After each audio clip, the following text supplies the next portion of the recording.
Yo, what's poppin', everybody? Welcome back to the podcast, another episode of Caffeine and Green with your man, Connor Cardenas. And per usual, before we get into it today, I just want to make sure that you guys are heading on over to www.caffeineandgreenroasting.com today for all of your coffee needs. That's right, I'm talking about that Issa blend, that Victory Lap, and of course, that collaboration coffee with my homies over at Shieldless Mag, The Morning Sesh.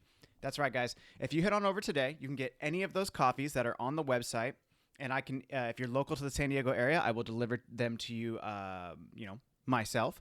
And or you can get any of the amazing merchandise that we have on the website right now. I'm talking about that Sugar Skull hoodie that we have. We also have a new t-shirt coming out, which is the Sugar Skull tee. And that's in collaboration with my homegirl, Leah Clockley. We also have a couple of the Southside t-shirts left.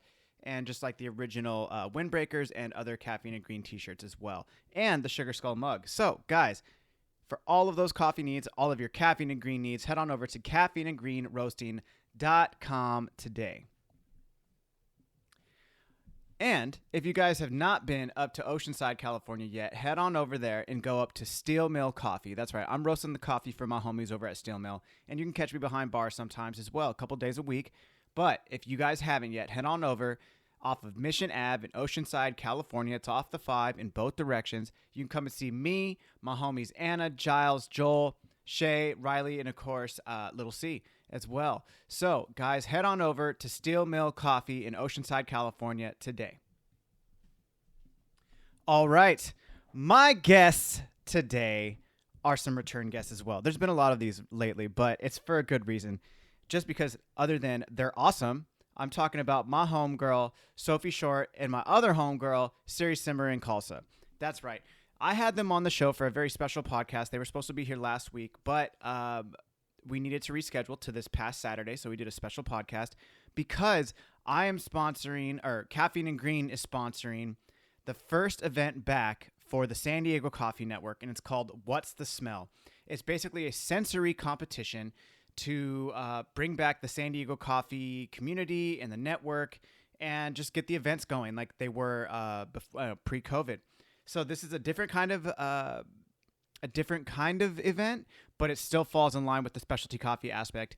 Now, this podcast is a little bit long and it got a little bit vulgar at times, mainly on my end. So I apologize for you guys, but it's a great conversation. I love having these ladies on, and it's always, always a great time. So, guys, I hope you guys can head out to What's the Smell tomorrow, Tuesday the 14th at Public Square in La Mesa.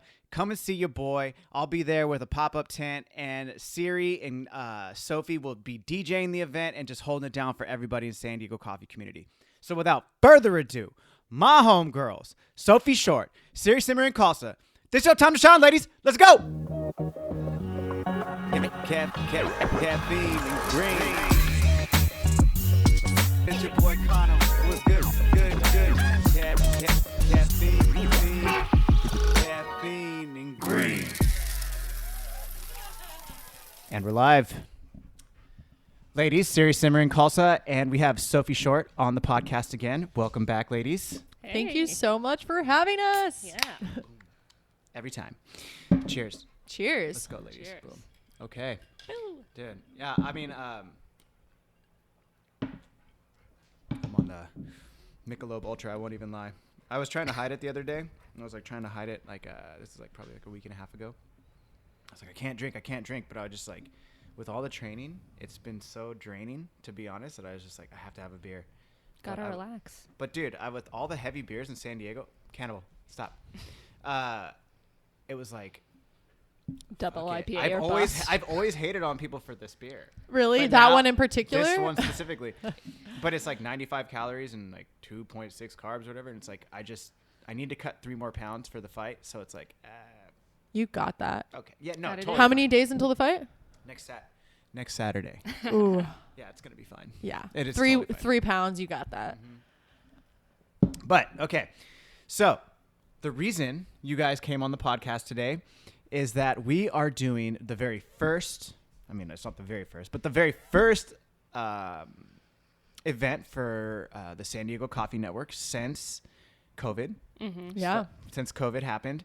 So, what has this been? We're in September of think it'll be 2021. A year and a half. since Yeah, the I would last say one. the last SD Coffee Network event was, I think it was early 2020 or maybe even late 2019. That's But what it feel was, it was, to be honest, I can't even remember what event it was. It was like a Thursday night throwdown or something. Yeah, probably. a Just, like, lot TNT. tight. Dude, I feel like the last one I went to was the one I judged, and that was at Public Square. Ironically. Yeah, that was a fun one. Coming I got 360. I Yeah. got asked to be a judge there, and I was like, what? I was like, Excuse can me? I? And it was Mike. Am I from qualified? Yeah.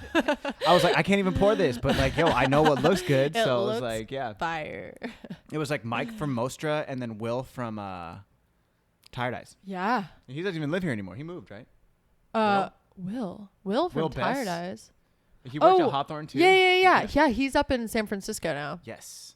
I actually ran into him at Hawthorne, ironically, like a couple days, or like maybe it was a month or so ago. But Oh, like, I he was walked in town. Yeah, I was like, "What's up, Will?" Like, No what's poppin'? way. Yeah, That's yeah. awesome. Yeah. Cool. Yeah, but so I feel like we should start with a little bit of an origin story. Okay. Because Yeah.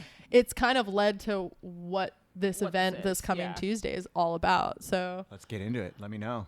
Yeah, I mean, it all started with this podcast. yeah, caffeine and Yes, green. That's what's poppin'. Caffeine and green is what's poppin'. Yes. Yeah, so I was on this podcast. I don't know when was that, March or April or something. Dude, yeah. I don't know. I don't remember.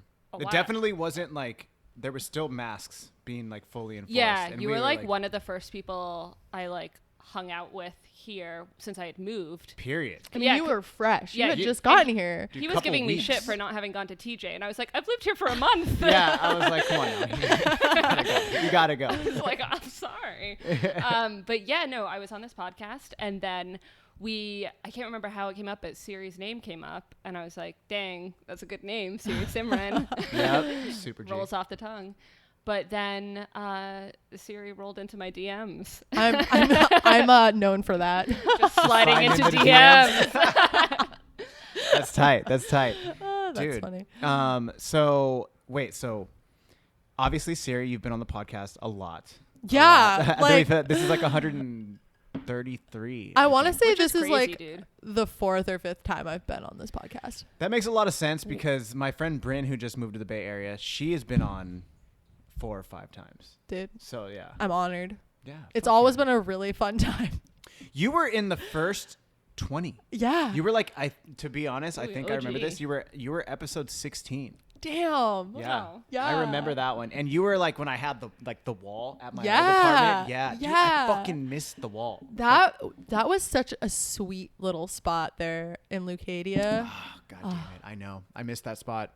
I do. That was like, I mean, I was still with my ex at the time, but Yeah. even when we left there, I tried to redo the wall, like at the north part. Ironically, it was like a block over right here. Mm-hmm. And it just wasn't the same. Yeah. I tried to remake it and it was cool, but it was like just something between, like, I think it was just because it was like the first time it had happened. It was like the 2 sick ass Columbia bags that I had. It had the Ganesh. Yeah. And you were like super stoked on the Ganesh. Yeah. And then it had Biggie in the middle. It was just like, this is so G. It's like, It was very organic. It was. Yeah. And it was freezing as fuck in that apartment. Like, because there was Mhm. no There insulation. was- it was like yeah, a straight it- beach house. I was gonna say it Just a shack. feels a little tinny, but in a good way, Yeah. like a tin yeah. box. Yeah, it was definitely a tin box. A little wood box with thin ass walls. It was crazy. Either way. But like, so you did that. No, dude, this is probably like 5 or 6. Because you were on we did Sprocast there twice. Yeah. So you were on it 3 times at that apartment. Yep. And then once here with Jay and I, Yeah, so it was dude, Yeah. number 5. number 5. I'm seriously honored. But Damn. yeah, no, honestly, so when I heard Sophie on Caffeine and Green, I literally I like didn't want to come off like super strong. so as Didn't I wanna was come on listening, strong. I was like, as I was listening, I like found you on Instagram and I was like, Yeah, it was should I literally message? like within 48 hours. Yeah, I was Really? like, should I message right now? Okay, I'm just gonna message her right now. Literally as I'm listening. Yeah, it was Well, really like, nice. That's tight. I something That's that I tight. love, and so we can talk a little bit about what we did today, but something that I really love about the coffee scene that there's like this comfortability within it that makes it really easy to break the ice because we have this like commonality, ground, this yeah. mutual ground of like, okay, we love this thing. And we love like the spaces it creates. And so I can just like reach out and Yeah. it's not going to be weird. Yeah. And I feel like even today, so today we went around to like a lot, I don't even know how many coffee shops throughout Like, San Diego to hand yeah. out flyers and really? just meet people Yeah. face to face Sick. and invite them to this event that we're throwing this week. Yeah. And just like being able to like, hey, hi, what's your name? Like Cold call. Yeah, exactly. But like not in in, person, a terrible yeah, way. Yeah. yeah. You're just showing up and being like, hi, we have a Yeah. mutual interest. This is our community. We might not have met before, but like we know we're gonna have something in common. Yeah. But yeah, I mean, really, like the rest is like history in the sense that like we talked on Instagram and then we're just like, let's hang out. Yeah. Well, dude, no. Then it was like, I mean, just to kind of fast forward, even then I don't remember how it happened because, like, I'm sorry, my memory. I'll remember random shit so perfectly, but then I don't remember how like we all ended up at the Aero Club. Us three specifically. Yeah. I to think talk that we about hit this you event. up and we Yeah. were like, kind of. We're Let's gonna hang do out. this event. Okay. So then we go to the Aero Club and we like sit there and we're like, yo, I know you'd already like Sophie had already spoken about doing an event. Yeah. But then it ended up becoming like, hey, let's meet here. Let's talk about what we're doing. And I mean, we don't have to go into the details about what we talked about, but basically at the end of the conversation, it was like a couple beers later. It was just like, whatever you're going to do, I'm fucking down. Yeah. Like, Yeah. It doesn't matter. Yeah. Just let me know how much money I got to sponsor the event. And like, I'm fucking Yeah. in. And it's like, that's all. I don't really need to know much else, but it's just like, yo, I'm fucking down. Yeah. So then, you know, fast forward again, I don't know how long ago that was, but That now must have been in like It's a couple months maybe ago. I think it would have been like June, early Yeah. June, because I was out of town for about 3 weeks or something, and it was before that. Yeah. Yeah.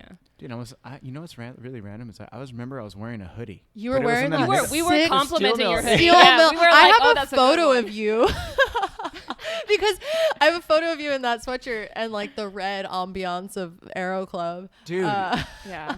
But it was like midsummer. I mean, not midsummer, but it's like summer. I'm wearing a hoodie. It's like, what the fuck? I feel like we had like a late heat wave. Yeah. Like I feel like early summer wasn't too bad. Case in point today. Yeah. Yeah, It's holy like shit. mid-September, and we're like fucking. It's so hot almost outside. I'm going to the 90. beach tomorrow. Dude. Oh my god. Yeah, I I'm was sitting trying to in go front to of the a day. fan. Yeah. Yeah.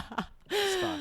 But so I also want to talk about, you know, the one thing that I've noticed, especially with this flyer that's sitting in front of us, it's called like, What's the Smell? It's at Public Square for everybody. It's coming up. Today is Saturday. Today is the 11. 11th. 11th. Oh, yes. 9/11. Yes.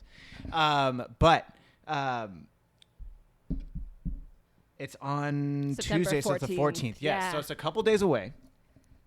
And it's, you know, that's why we're doing the podcast right now. We were supposed to do it on Tuesday, but you were a little sick. So we're still going to get it done. And I'm going to have this out on Monday so people can know, be like, hey, let's go Hell do yeah. Oh it. yeah. But I've been noticing as the week has progressed, this flyer that I'm looking at in front of me, Barista Magazine posted it, which as soon as I saw that, I mean, this is a completely like coffee geek thing, you know, but as soon as I saw Barista Magazine, I was like, oh shit. Like This is that, real. yeah, it's like, yo, that's so dope. Like, and then you got Yipow. Yeah. That's how you say it, right? I'm not sure. I'm not sure either. I've But only they're talked right to up them on the street. internet. Yeah. Oh, what? I mean, most of these people, that's the thing, is that so many folks, I didn't reach out to anyone directly. You and Public Square and like Barista Mag and Akaya are the only sponsors that I was like, hey, I want you involved.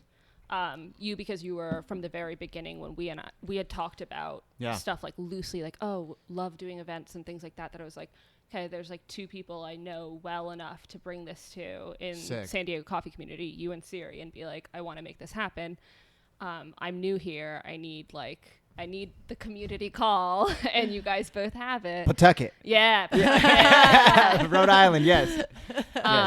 Real quick, sorry. Did you know that's where my grandmother's I from? know. Yeah. I listened to the podcast. Okay, that's right. I was like, dude, that's fucking dope. Okay, sorry, go ahead. No, well, what's crazy, and I think I told you, is that my brother went to school in Providence and ended up living in Providence for a while, and he used to work where Sophie helped put together a coffee program, and so they like have a lot of mutual friends. And Yeah. like, So What? like, Really? yeah. So my brother worked at Bywater. yeah, shout out to Bywater and Bywater Bake Shop Yeah. now in Warren, Rhode Island. Bywater is the first like specialty food job I ever had, Yeah. and they're like a fine dining restaurant, super good. Yeah. And then I worked there for years, and then I left, started working in coffee. Well, I worked concurrently in coffee, but then I really started coffee. And right before I moved out to San Diego, I opened their cafe for them. Yeah, I remember you saying that. Okay, yeah. And I'm talking about Bywater, and she's like, "Oh, by the way, I think my brother worked there." Yeah. And then I checked in with him, and so not at the it's same like, time, but yeah. like we know the same people. I pointed this out then. That's this is my grandmother. Yeah. Right here. Okay, I did point that out. Okay. Rhode Dude, Island. That's fucking crazy. Rhode Island's Small everywhere. fucking world. Seriously. Separation of 6, man. That shit is so real. It is so real. Like, okay, sorry, I didn't mean to cut you off. We digress. We'll get back. I don't even know what we're talking about before. Oh, we're talking about how You wanted a Kai. Yeah. Myself. but also and then just Siri. like okay, you have this great idea and you want to like execute it. Yeah. execute it, and you then reached out to me and Kano Yeah. to like see how we could get this thing off the ground. And so with that, you and I, Siri, were talking. We were on Dog Beach in OB, and we were talking about San Diego Coffee Network, and I was sort of asking about like, oh, like, is it still around? Like, what is that? Before I had moved out here, I had like checked job postings and things like that, and it had been through San Diego Coffee Network. And you were like, oh, well, I know Kat, I know Pablo. Let's check out, see what they're up to. And we all sort of got together on a, Zoom call or whatever. And okay, so this happened after. I was just about to say I didn't want to cut you off again, but it was Yeah. like this happened after we had actually Yeah. all met because we were talking about it at Aero Club now. Yeah. Okay, this is memory. Yeah. Okay. So it was kind of like, okay, like there's this platform out there that has kind of, due to COVID, and Kat, who was the one who really like revived it. Cause like when they took it over, like between Kat, Pablo, and Matt, they like really got it on its feet. and they've been incredibly helpful. Was it Yeah. Matt Pryor? Was it Matt Pryor or no? No, the other Matt. Okay. Yeah, okay, and so, it kind of like between COVID and I think between Matt, Pablo, and Kat sort of moving in their own directions, it just was there. It still existed, but it just needed somebody to drive it forward. Yeah, nobody was handling it. Yeah. So we had a meeting with them, and it kind of set this all in motion of being able to at least use that platform because it was going to happen either way. Yeah. But it's like there are these resources. There's this community that people enjoy and love and trust that they know as San Diego Coffee Network. So why not tap into that and, bring it back to life a little bit, and when it already exists to some degree and has this platform, has this foundation, rather than start something completely new. Yeah.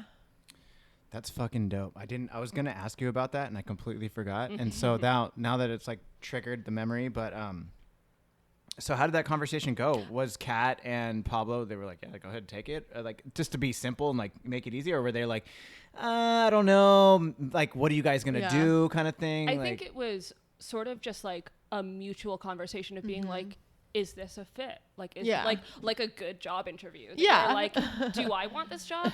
Do you want to give me the job? Because it goes two ways. Yeah. Okay. And having that type of thing. And I think something I do admire from Kat and Pablo is being like, one of the big emphasis that we have with San Diego Coffee Network that we've always had has been this inclusivity. Yeah. And this importance of it not just being, the same old every single time, or being super like, I don't know, like status quo when it comes to stuff, and having things that are inclusive, that everyone feels welcome, everyone feels not just welcome, but celebrated, and like your voice, you can be seen, you can be heard, and you can feel good about it. And that's something that's super important to both Siri and I. Yeah. And so it was just sort of, that was one of the big things that we felt like we needed to just be like, yeah, we are on the same page. And that is a good feeling to have. Yeah. Well said. On all sides. That's nice. Yeah. Okay. That's awesome. I mean, shout out to Pablo. Shout out to Kat. Pablo, I fucking love him. He's so, dude.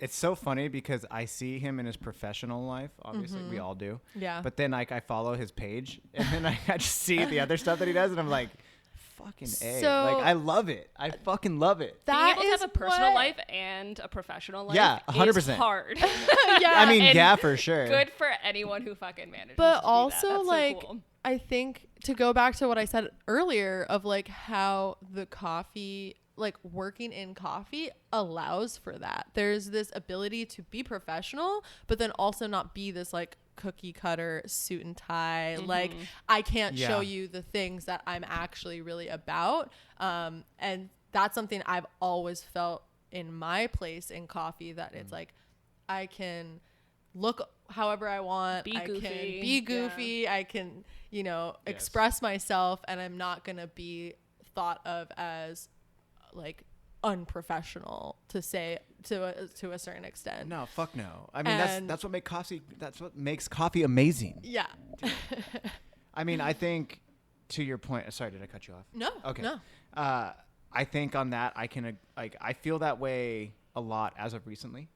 I mean, definitely, like, you know, shout out to Jay. Like, Jay was the reason I think I met you. Yeah. 100%. Well, we met at the AeroPress. Yes. But I think like we reconnected through the mutual friend. Well, that's how I met Jay. Yeah. Was that, and then he came to Zoom Bar, and I was just like, oh shit, you know, what's popping? Like, what's good? You know, kind of thing. And then, you know, like it all kind of, that's where Shay was, and that's where Little C was, you know, so that's how it leads to Steel Mill. But Hawthorne /Compa recommended you to me. Dude, also. fuck it. I just had an interview thing that that came out this past week, and they were like, one of the things was like, if you were to have a friend come in, like one of the questions was like, if you had a friend come in from out of town, where are you going to go? I was like, well, obviously coffee first. Like, yeah, duh. of course. And then it was like, I think I said Zoom Bar, Hawthorne, and then like somewhere else. But it was like, because I go to fucking Hawthorne I run all into the you time. at Hawthorne. Yeah, dude, I fucking go. I literally, that's my local shop. Like, I'm not going to know. like, fuck, if they're closed, I'm like, dude,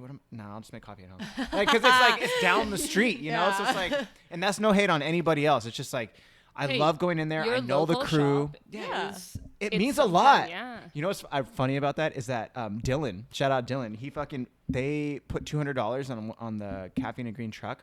They're also sponsors of the event. Yeah. Dude, yeah. Compa, yeah. So they are now going to be a sponsor of the podcast. And I was like, yes. I was like, okay, guys. I was like, Jay's like, so You're like, I feel like how are we going to like be a sponsor? I was like, okay, I'm going to be honest with you. I was like, well, I can't promote Compa because it's like Caffeine and Green's the roastery. But I was like, I will 100% promote Hawthorne Coffee. I was Hell like, yeah. get the cafe in there. And they were like, really? I was like, yeah. I was like, I fucking like, go there every day. I give you all of my money. Dude, I work at a coffee shop and I own my own coffee roasting business and I still go to your cafe. Yeah. I will pay for my coffee there. I know. Like, I'm at the point where I'm like, I own like just about every brew method. I have an espresso machine at home, do you really? just a little one, but like, I still am like, I gotta go somewhere. I need to go get my coffee. There's so many times people are like, oh, I bet your home brewing setup is like, You're like, really cool. And I'm like, not at all. It's like so basic. I have like a French press Mine and an only AeroPress has and a been- kettle. So mine's only ramped up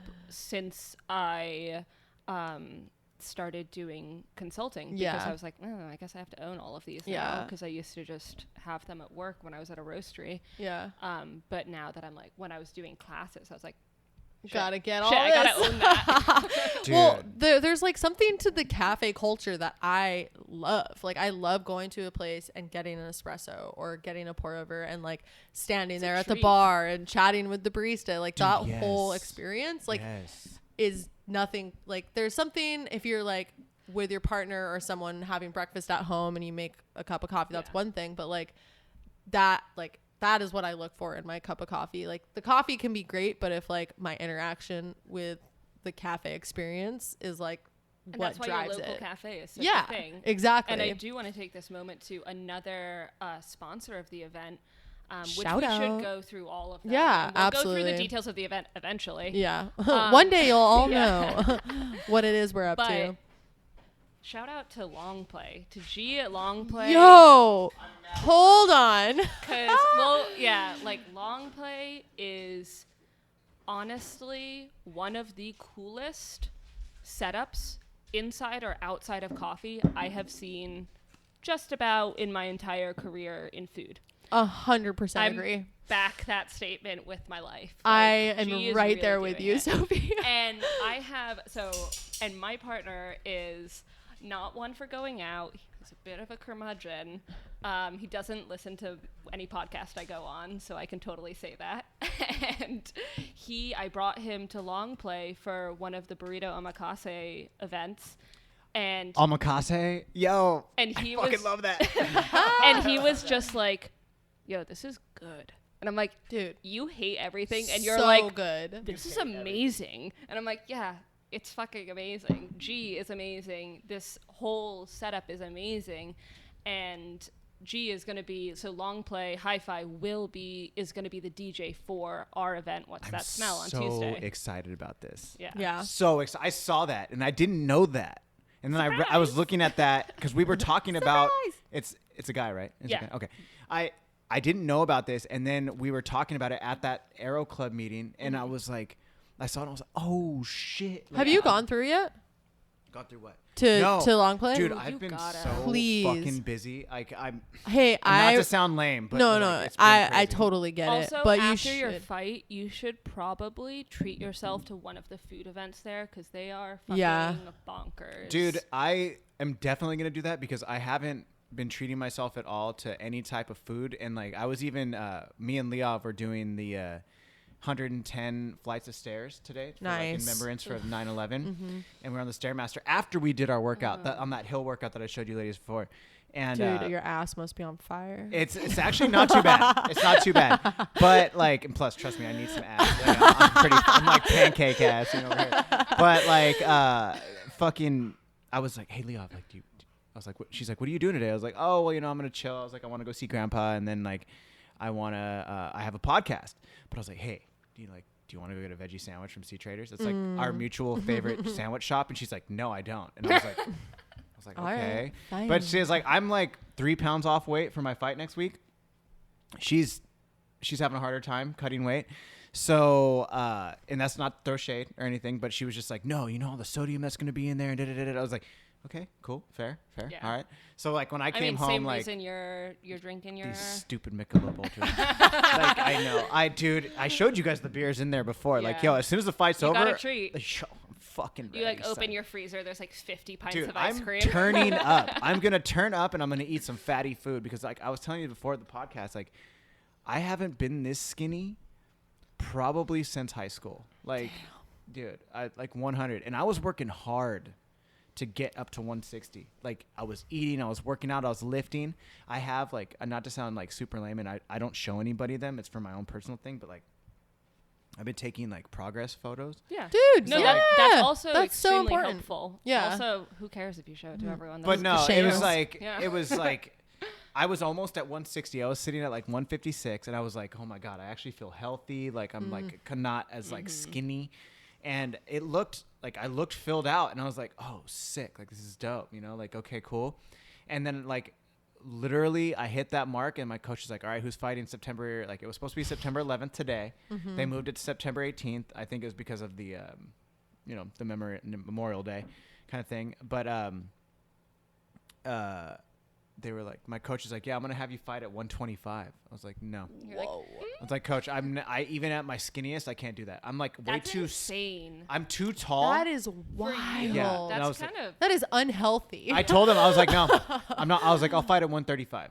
So there's a 5-pound window. So I don't actually have to be 135. I'm gonna get to like 139 on day of weigh-in, and then like, but it's all dehydrated. Yeah. Yeah. So by next Friday, there's no food. I'm not gonna drink, like no water, nothing. So That is so And this is why I fucked don't play up. sports. seriously, I don't know. I get it. Like I understand yeah, it, but to 100%, me it's just yeah. it's like that is so that's not good. Like how can that be good for your fighting? Oh, it's not. like it's so not It's healthy. like it's not good for your kidneys either.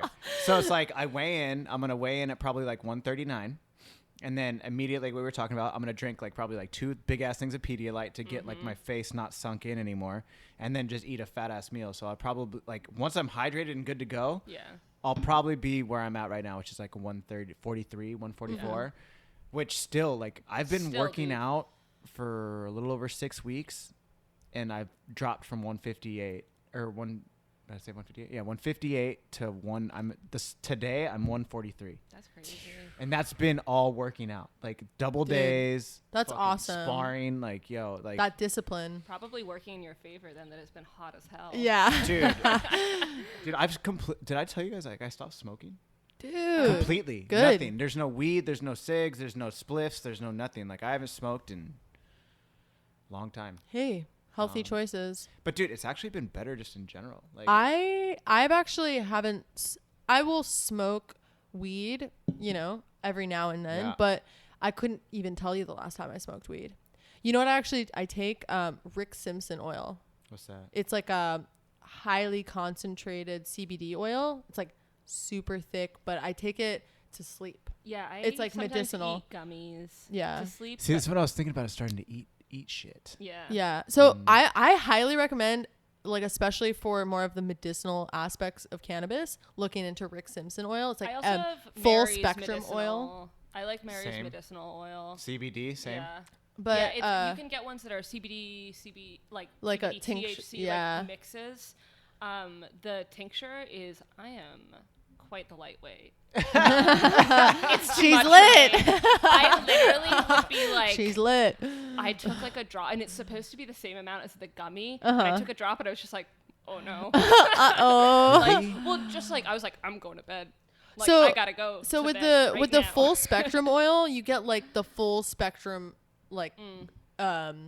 benefits from the like cannabis plant. Okay. And so it's like a thick oil. It comes in this like syringe, and you take. No, I haven't had that particular brand, but I have partaken in syringe. Yeah, and it's like super thick, but you take, like, they say like a half a grain of rice. It's like super small, but it's supposed to help with inflammation. And so I take it right before I go to bed.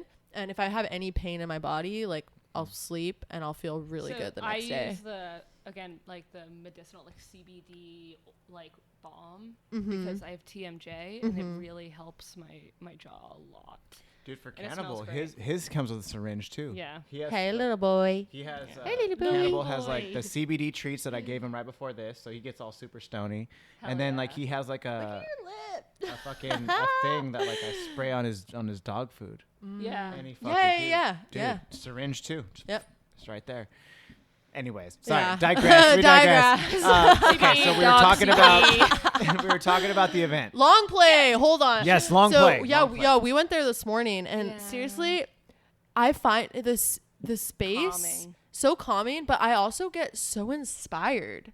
There's something about watching his methodical process for serving people, and like how you go there and it's gonna be an experience. It's not like your grab and go coffee. I mean, like you buy a 90-minute ticket. Yeah. You don't obviously you're not chained to the fucking Yeah, floor for you 90 can't minutes. leave. You cannot leave.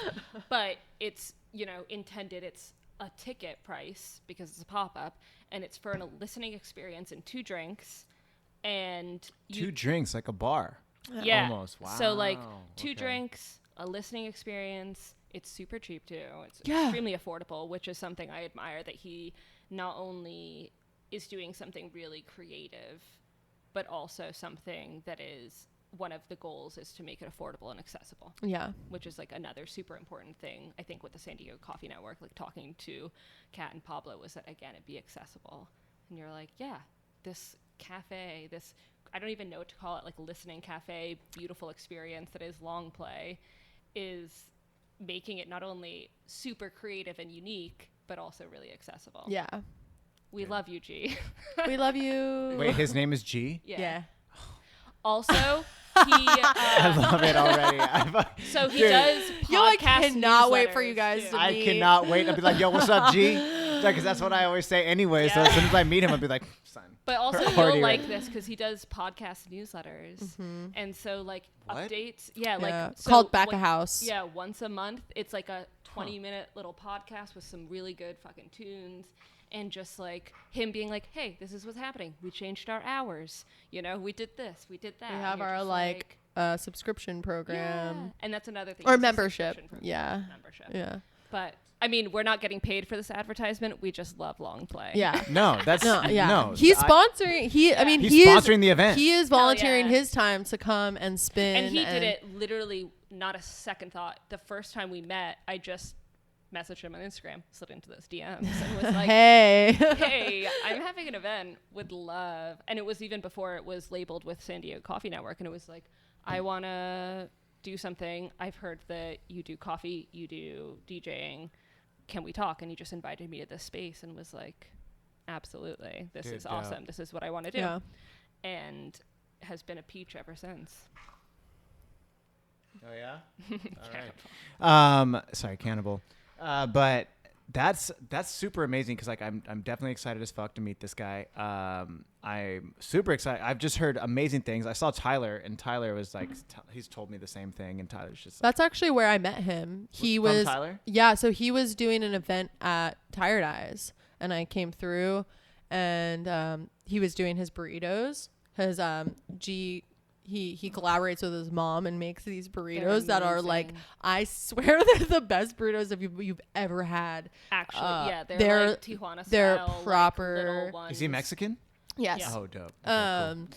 And they're just so good. Either way, I had been trying to go because they were doing this like maybe once a month or so. Mm-hmm. And I finally made it out, and we met, and I actually G invited me to do like a track select DJ set at Scrimshaw, which was because I collect vinyl, and so I actually first saw G at Scrimshaw too. Oh, nice. Yeah. What a small, wonderful world. So but it was through Tired Eyes that I met him, and it was just like, yeah, the first time meeting him, just seeing his whole setup, having his burritos, and like just seeing like what he's about, and like how travel and like culture also really influences like the way that he like creates things and creates experiences. Really, I believe he used to live in France.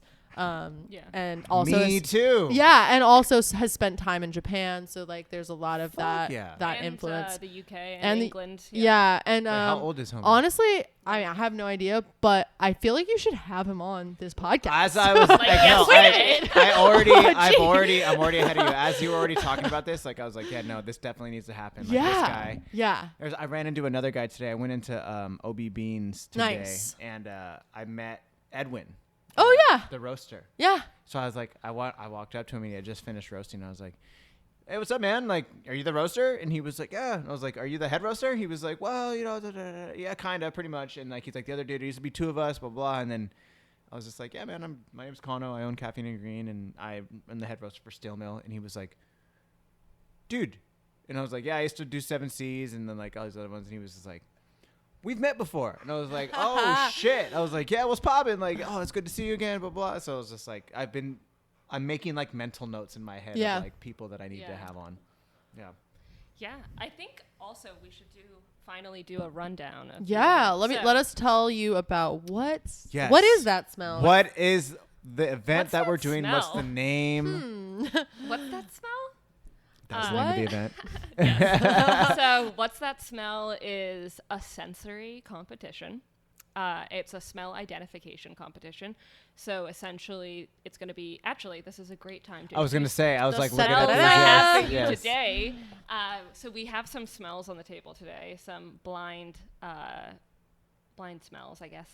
A kind of mock of what this competition might look like. Yeah, okay, so for people who can't see, obviously all of you who are listening to this podcast, everyone but Kano. Everybody but Everyone me. but Cannibal. Everybody. Yeah. Yeah, Campbell. What are you gonna? Hello. Dude, he could probably smell it better than we could. Oh, honestly. he knows. He already When knows. I walked in the door, both of the dogs went for my backpack. and They're were like, what I is smell that lime. Smell.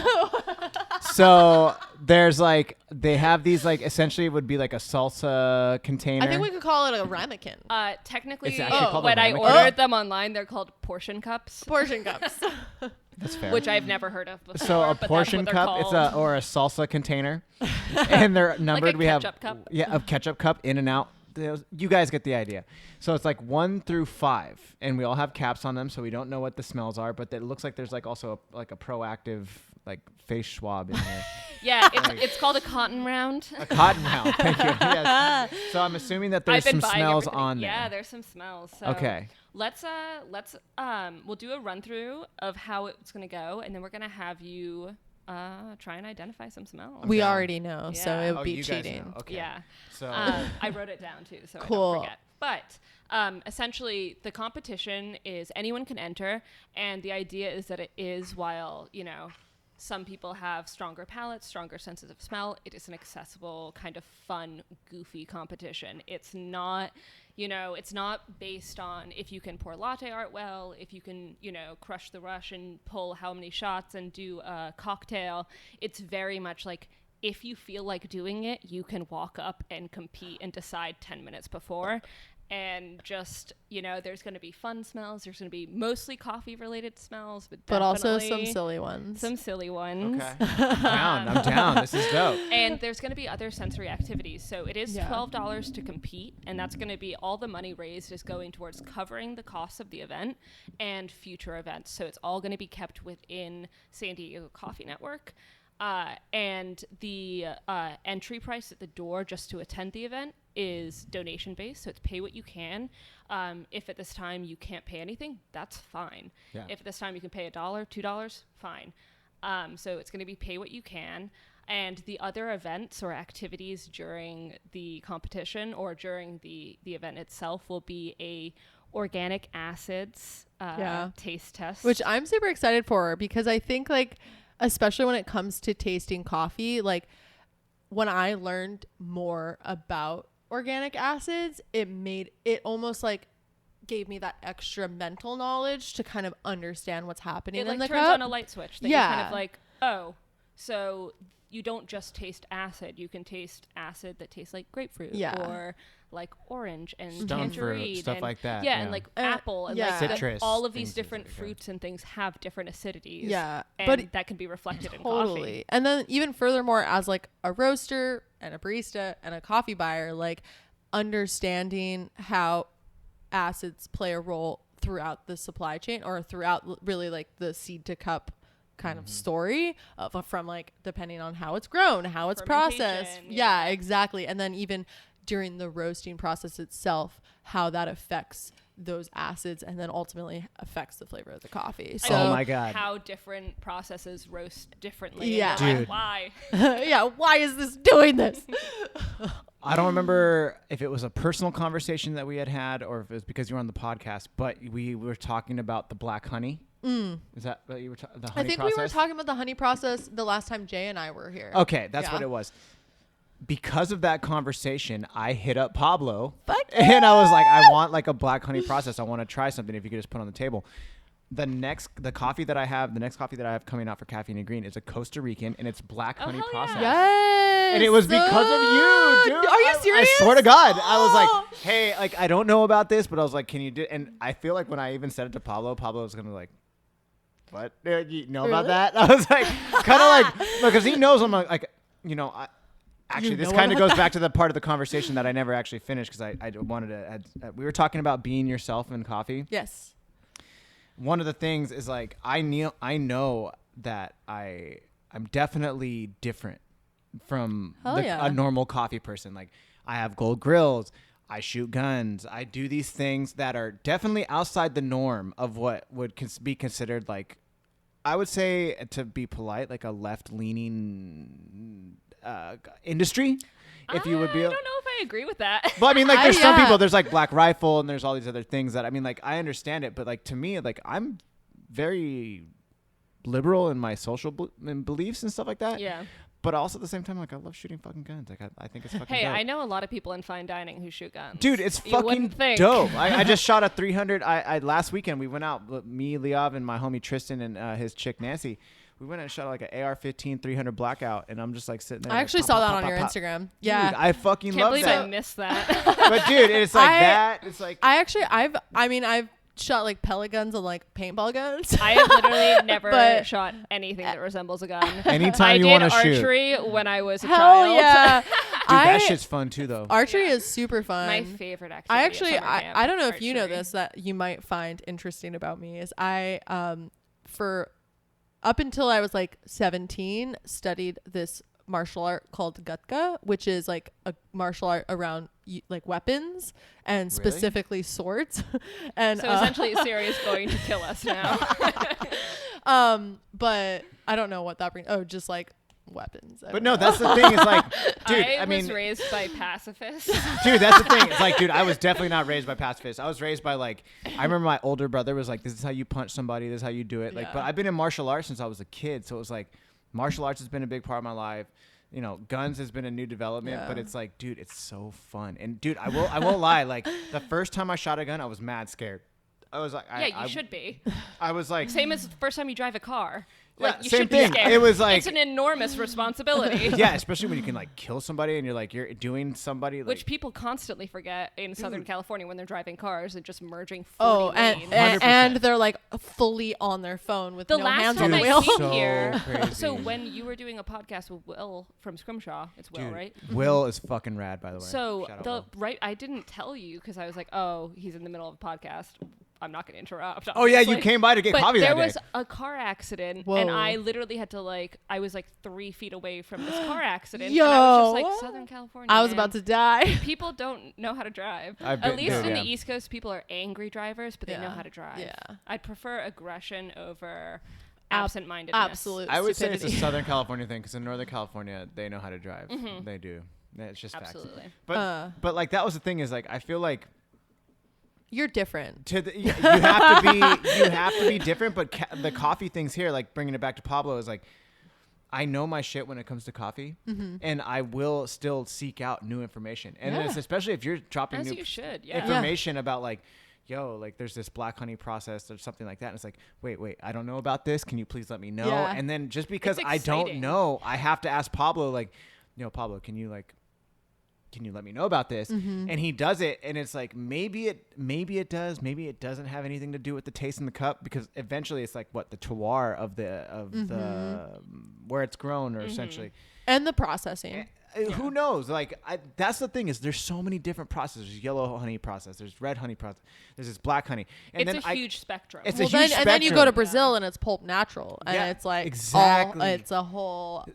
And then Yeah. I'm very familiar with Brazil. So it's Yeah. like, okay, well then let's check this out. And so now I have this black honey processed coffee that's coming out of Costa Rica that is like, I was telling Liav about it today. I was like, dude, it tastes like a fucking African coffee. Like I swear to God, it's the sweetest coffee that I've ever had for caffeine and green. No, it's that And honey. It's that honey process. Dude, when you say honey processed, for people who don't know that, it's not even it's not like it's like soaked in honey. It's the No. way that it's being The mucilage. It's the yeah, mucilage. like processed. Yeah. I was gonna say Yeah. processed without So saying it's like that. the skin. Yeah. It's like partially. They're washed leaving it almost, dried yeah. out, so it's like, because I looked it up after because I had no idea. I was like, what the fuck is this? Like, I want to learn. My like, first coffee love that I had was from Honduras, and it was a honey. Yeah. And that was what made me be like, oh, coffee. Yeah, we have a red honey from Las Lajas coming in so soon, I hope. We've had major, I'm not sure about you, but for me, there's been major issues with the Delays. ports. And I mean, Yes. I think that's like universal for other imports, not just coffee, but for caffeine and 100%. green, One of- it hasn't been an issue, Yeah. but for steel mill, huge Yeah. issue. yeah. But Huge do you think issue. that has to do with scale? No. Or no? Well, I would for Because I was gonna Yes. say if you're like, Yes. if you're a large scale or even medium, like small mid-sized roastery, and you're ordering 50 bags of something, that's a huge difference than buying one something on to spot. four no, see, bags yes. from a Okay, so trader. that point, Yeah. yes. To that point, Yeah. 100%. And I don't think this is like, this has nothing to do with Pablo. So it's like, it has nothing to Oh, do yeah, with, exactly. it's not like- negative to say, but it's like, we were supposed to have this Ethiopian masha, which has been a very big Dude. staple for fucking steel mill. And, because, dude, I will be the first to admit this. Okay. As a first time, like, coffee director and then also doing my own business, I never realized that African coffees stop between for 2.5, 3 months. Just Yeah. never crossed my mind. Never realized it because everybody I've worked for has just like, oh yeah, this is gonna happen. Order through, and then you sign the contract and you get as Well, many that's the bags. thing. You sign like a contract and be like, I want this all year, Yeah. this much, and the traders are like, okay, so we're gonna sign away this much and make sure that it happens. Yeah. And it's now like, I know. cool. And now I know. yeah. So then basically what had happened is that had happened. I hit up Pablo. He's like, I don't have that. I was And like, what that's do you the mean? tough Yeah. thing, You have though. to. Yeah, you gotta. Yeah. I didn't know that. I made the fucking Oh, mistake. Reserve. We didn't have Africans for 3 months. My You gotta guy. reserve. I have a Yeah. recommendation for you if you're looking for new information. Actually, I might be able to lend it to you because I own it.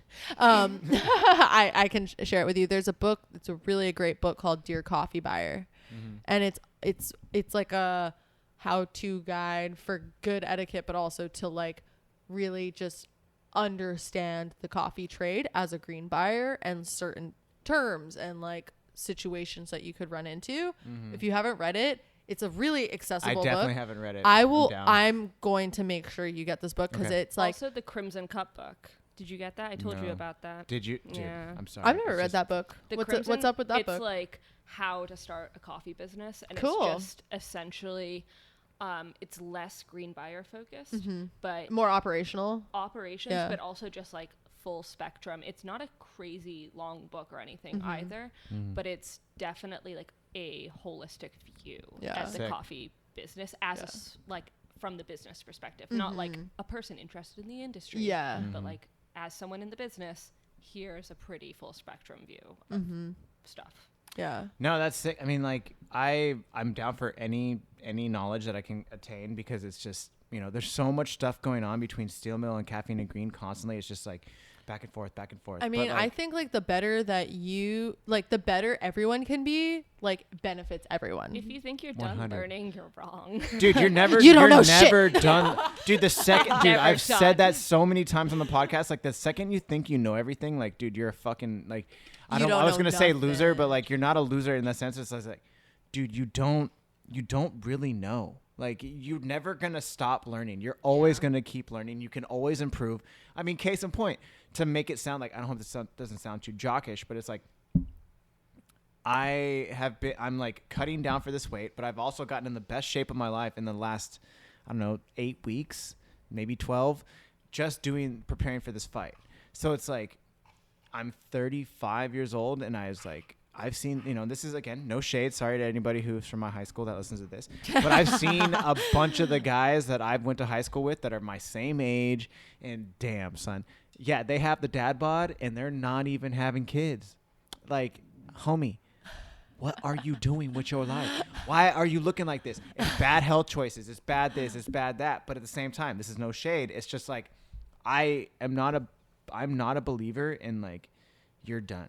But also, what you just said was in the last 6 weeks. It's in the last, but see, even so then like, I was that's like, the thing though, that you're like, I wasn't like doing this for the like before the last 6 weeks, and then not to be like I went from, you know, whatever to like all of a sudden. oh no, but you I was know? already working but out. you're like, and, yeah. I'm working out, but then I also realized that I could take it to another level. and You Yeah. can do always more and improve. You can change, do yeah. more, and that's to your point. Is like, yo, you can Or always even change your focus. Yeah. change your what is it? Where focus goes, energy flows. Like, yo. I love that. Dude, Disclosure has a really good song called Energy that literally is just so good. I fucking love that shit. But I Dude, mean, that's the thing. something though about that like you can change your focus. That's the really cool thing about the coffee industry. is Yeah. that you can constantly change your focus and go from being, you know, cafe manager to then all of a sudden, especially I think this has happened a lot in the last year, 2 years, of being like, I'm a cafe manager, now I'm a head roaster, because we decided to go into roasting and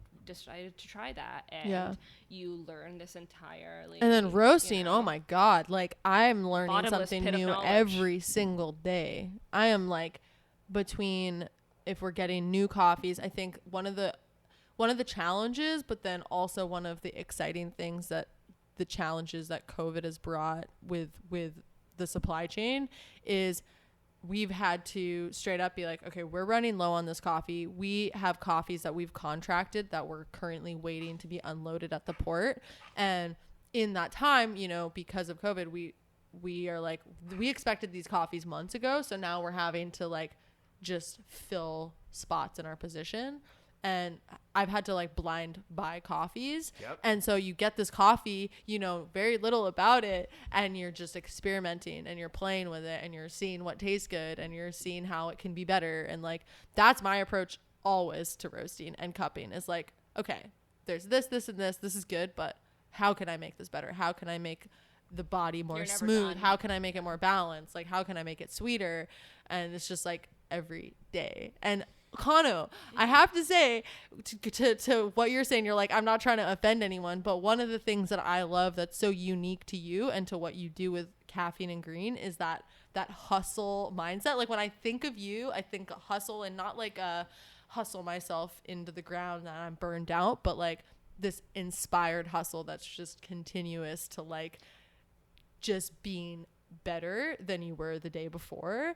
And like Always. that is when I think of you, like I was thinking of like when because you and I guess are going to be emceeing this event. I'm like I am about to fucking shout out my homies so hard. I'm gonna get drunk and get into the microphone and tell everyone I love them. Yeah, That's tight. exactly. That's super fun to do. So I mean that's just like on your own podcast, like shout out to you. Like I think you embody that, and like to Thank go you. into you cutting all this fucking weight so that you Dude. can crush this competition. Like That's another thing. I like see your stories and I'm like, how are you doing What this the while doing like 2 businesses, fundraising for a van? Yeah. Meanwhile, in Siri's like, I ran a half marathon, and I'm like, You just have to. I haven't done anything.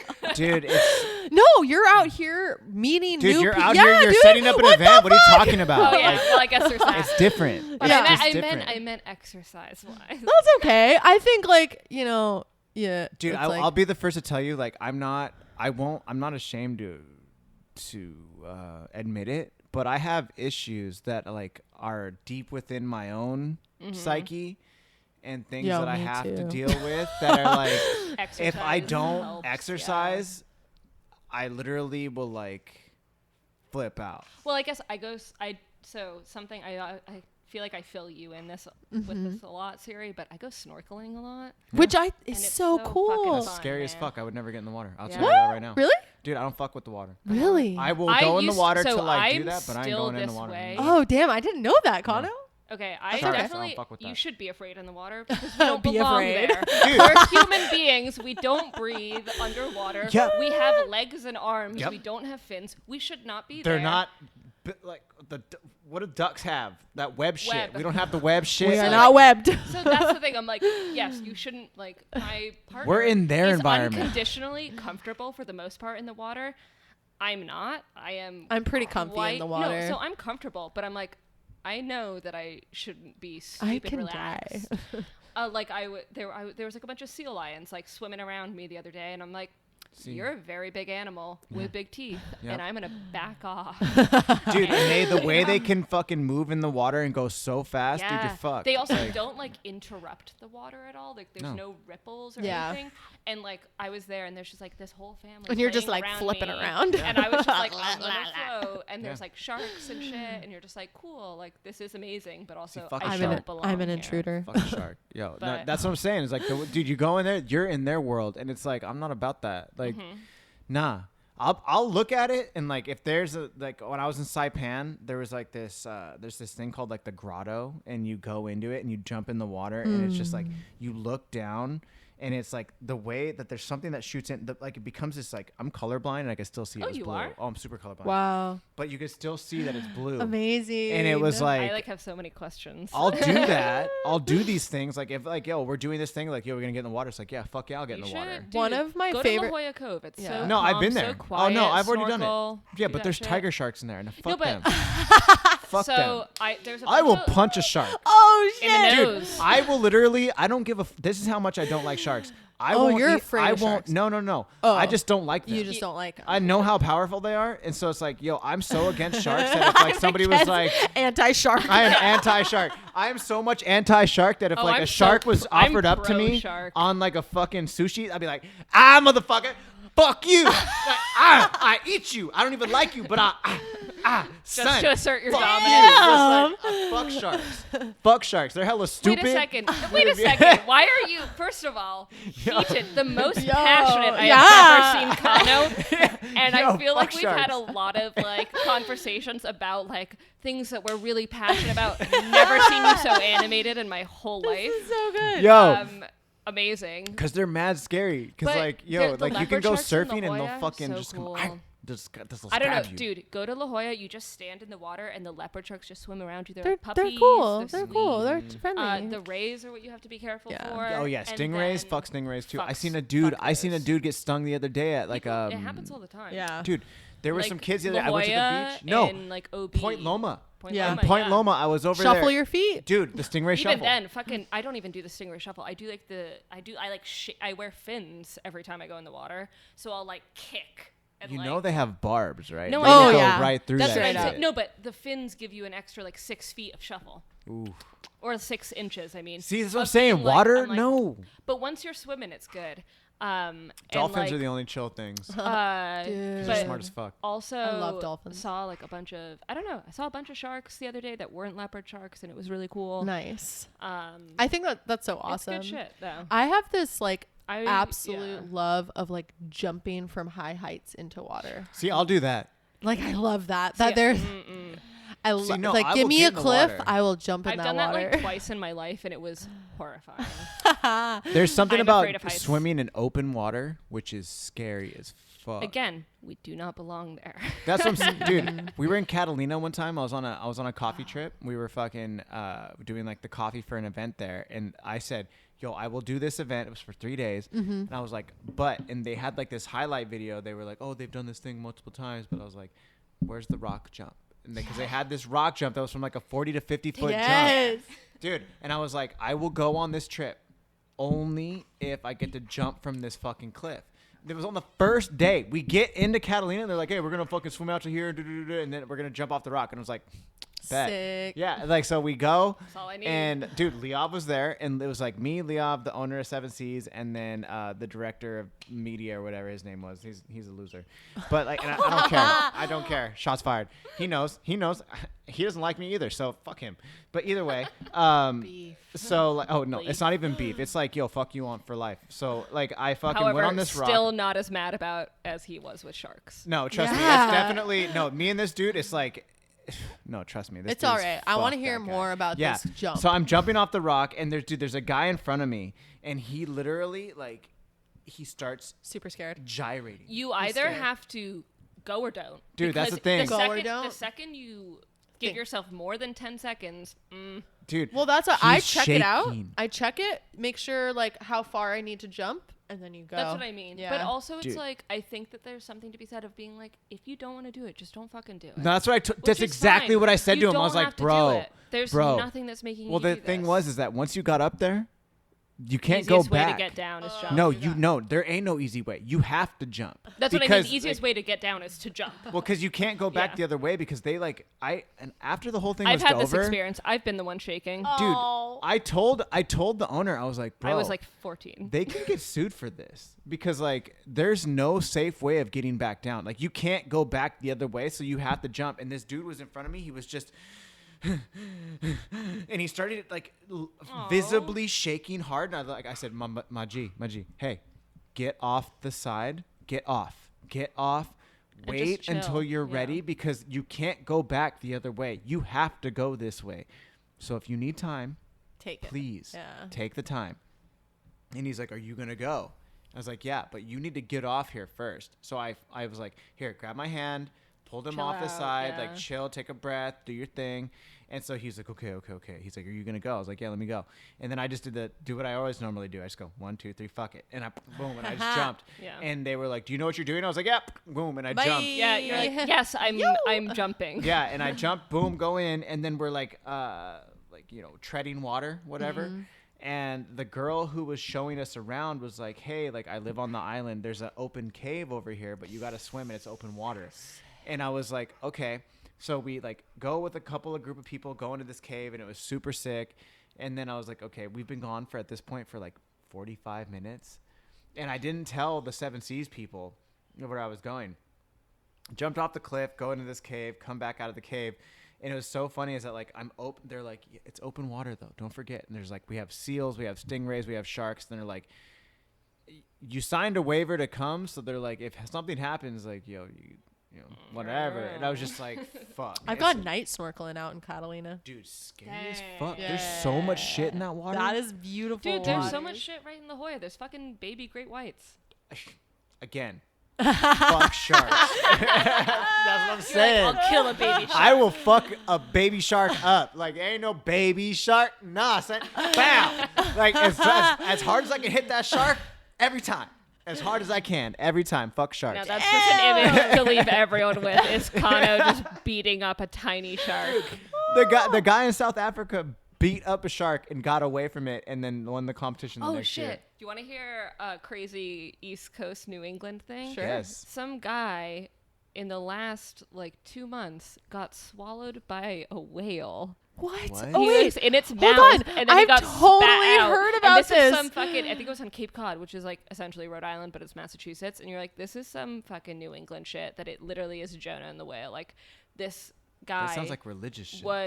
Jonah and the whale is, but is that what it is? that's Is the that the religious yeah, part? that's Okay, the okay, religious part. Pinocchio but, too. Yeah, Pinocchio. Oh. Yeah, yo, Pinocchio. What a Yeah, creepy ass fucking terrifying. Sorry. What a But- no, I'm yeah. all about it. So he got swallowed by a whale. Yeah, he was just like a fisherman, got straight up swallowed by a whale. He dove in for his work and then just straight up got swallowed by a whale, then got spat out. And How do you get spit out by a whale? this is not made up. I know. this is No, I'm not legit. thinking it's. I have like, no answers for you. I just have the headline. Really I amazing. swear I heard about this on like a podcast or something. No, it was on national news. My mother told me about it. And she's like, and she's dude. terrified of the ocean. So every single As she should time be. I go swimming, she's. I have always a healthy fear, but I kind of like it. That's what and I mean. No, I have I'm a that's down. healthy with fear. with I'm- rock. I'm I've been down. over the last year and a half. I've been rock climbing. Oh, and Siri has a crazy rock climbing story. I was ran into like, your boyfriend. oh Kevin, yeah, dude. I He came was up to him telling at the me- sushi spot in Oceanside. I was like, "Hey I man, had- I know I don't know you, but I was like, I think you date one of my friends." He was like, what? And I was like, Sirisimran? He was like, yeah. And I was like, I just know you through Instagram, but I was like, I really Had to say recognize hi. you. I had to Yo, say he hi. told me that. I was like, mad respect for Kano to just come up straight up like that. That's so awesome. Yeah. He's a G. Yeah, no, he's the one who got me into rock climbing, and it has been kind of an incredible year and a half of facing especially so I'm not super scared of heights, but I've learned through climbing there's these other layers of fear that specifically for me is this fear of failing that you have to confront. Okay. And is really challenging for me. But really fun. But I do also have a fucking crazy ass rock climbing story from last weekend.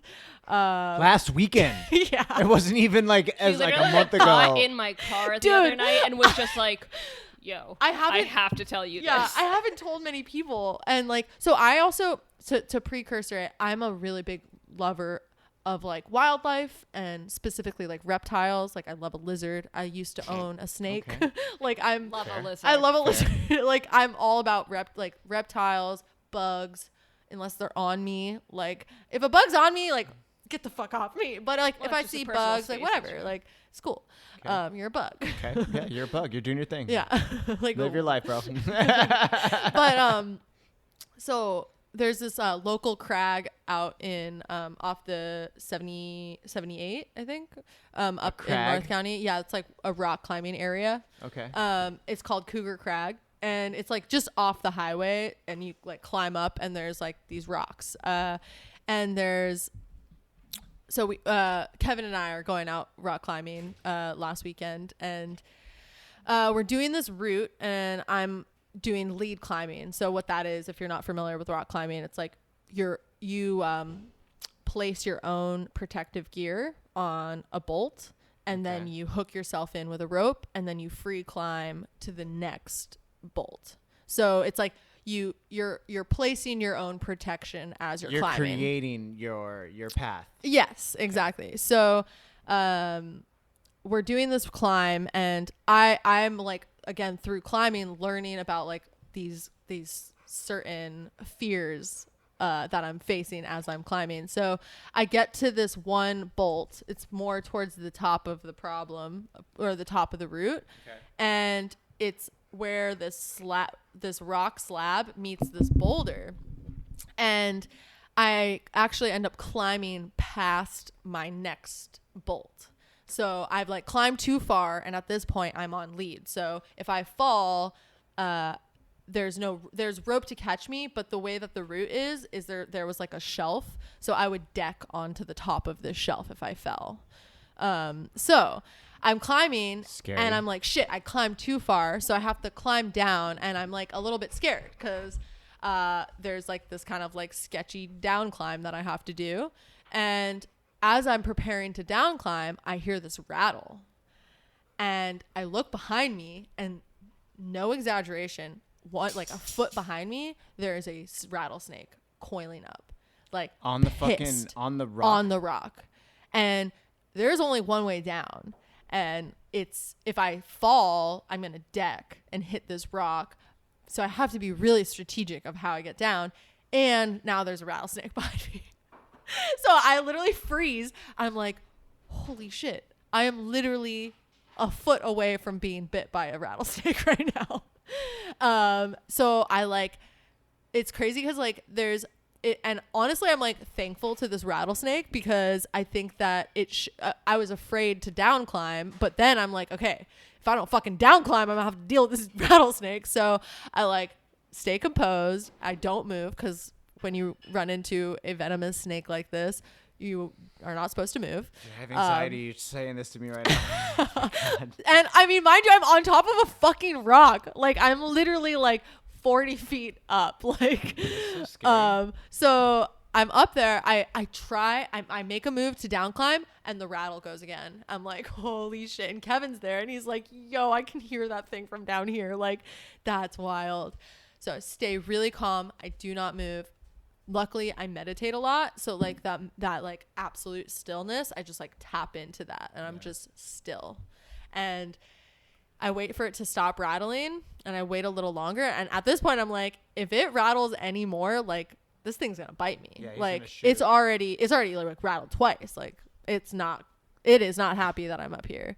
So I just wait a little longer, and then I eventually like make the move to down climb. But honestly, like to go back to that fear place where it was like initially I was like, shit, I have to down climb this, I'm scared, and then like the rattlesnake came and I'm like, okay, you can do this, and I did it and it was fine. And it was like, and now I'm like so thankful to this rattlesnake that it's like, thank you for showing me that like I can fucking down climb this scary ass route and it's like totally fine. Oh my Your god! I mean, mentor, like the obviously I rattlesnake. knew you were gonna be fine because like I'm right here, but Yeah. still I'm feeling this inside of my chest right now. Like I'm fucking freaking out. Like Yeah, oh my dude. god! Well, that was like, I was literally this whole week I've been like cracking up to myself of like, yo, what the fuck? Yeah. I almost literally like, laughed maniacally I while like- you told me this. I just think it's hilarious that I was very close to being potentially bitten by a rattlesnake. Dude, could you And, imagine like, if you would have been bitten and like what you would have had to do? I Like, would've- would you have free falled? So I would have fallen. So no, because I did have protection, but the way that the route was, so it was a flat slab to a shelf to a boulder, and I climbed too far on the shelf, so I would have decked on the shelf. What does that mean? Does that what So, does deck okay, mean? Like so here's face a slab. planted Okay. slash There's falling on a your back. shelf here, Okay. and then there's a boulder, and I'm here on that shelf. So if I fell, or so I'm up here, I would have fallen onto that shelf. just like like checked it. Like you would have just fallen like a skateboard fall. Just Yeah. like, Yeah. boom. and Boom. hit. So you could have potentially like broken an arm, broken Or a leg, and a gotten bit hip. by a rattlesnake. Yeah.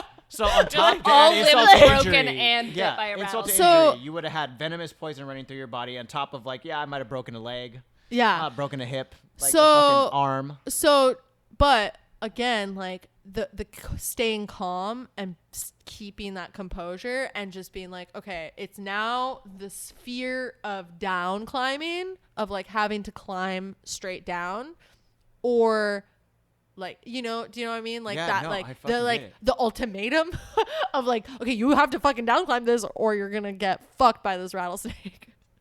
So The same composure Oh you need my to compete in a latte throwdown. really No, I- true, dude, true. And it's so funny that we've like gone on such a tangent because weren't we gonna smell Yeah. these? Oh Smells yeah, so we were good. definitely just this. Hold on, before you do that, you guys talk amongst yourself. I'm gonna go to the bathroom real quick. Okay, I'm gonna follow your lead because we've been drinking this tequila.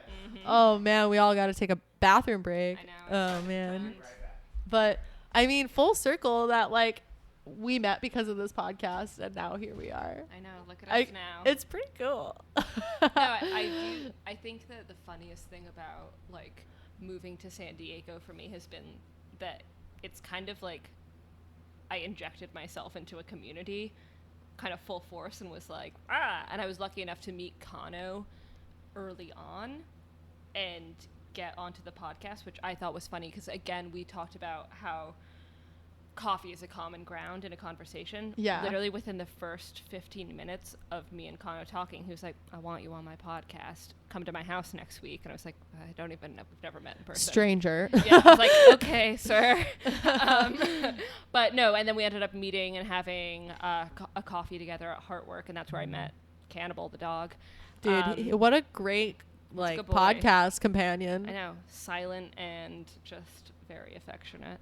But yeah, we met at Heartwork and he was like, yeah, come on the podcast.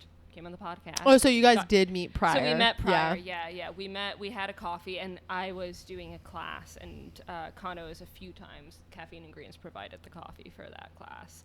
So having him provide the coffee and then I ended up coming on the podcast and then you reached out to me and Yeah. through like looking for a wholesale provider for my classes, I found a lot of sort of routes with people. Yeah. But to be completely honest, it's been easier having two names to drop who are two people who are super kind of connected. I think like you guys are tapped into the community.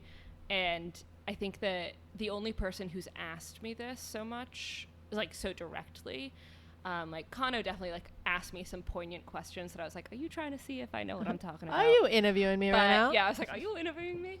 But Aaron from Public Square was like, has anyone ever asked you for credentials? And I'm like, no, like not really. Because I feel like when you're within 25 minutes of a conversation or like within even 10 minutes of a conversation with someone, you're like, how do we get to talk about organic acids? Yeah.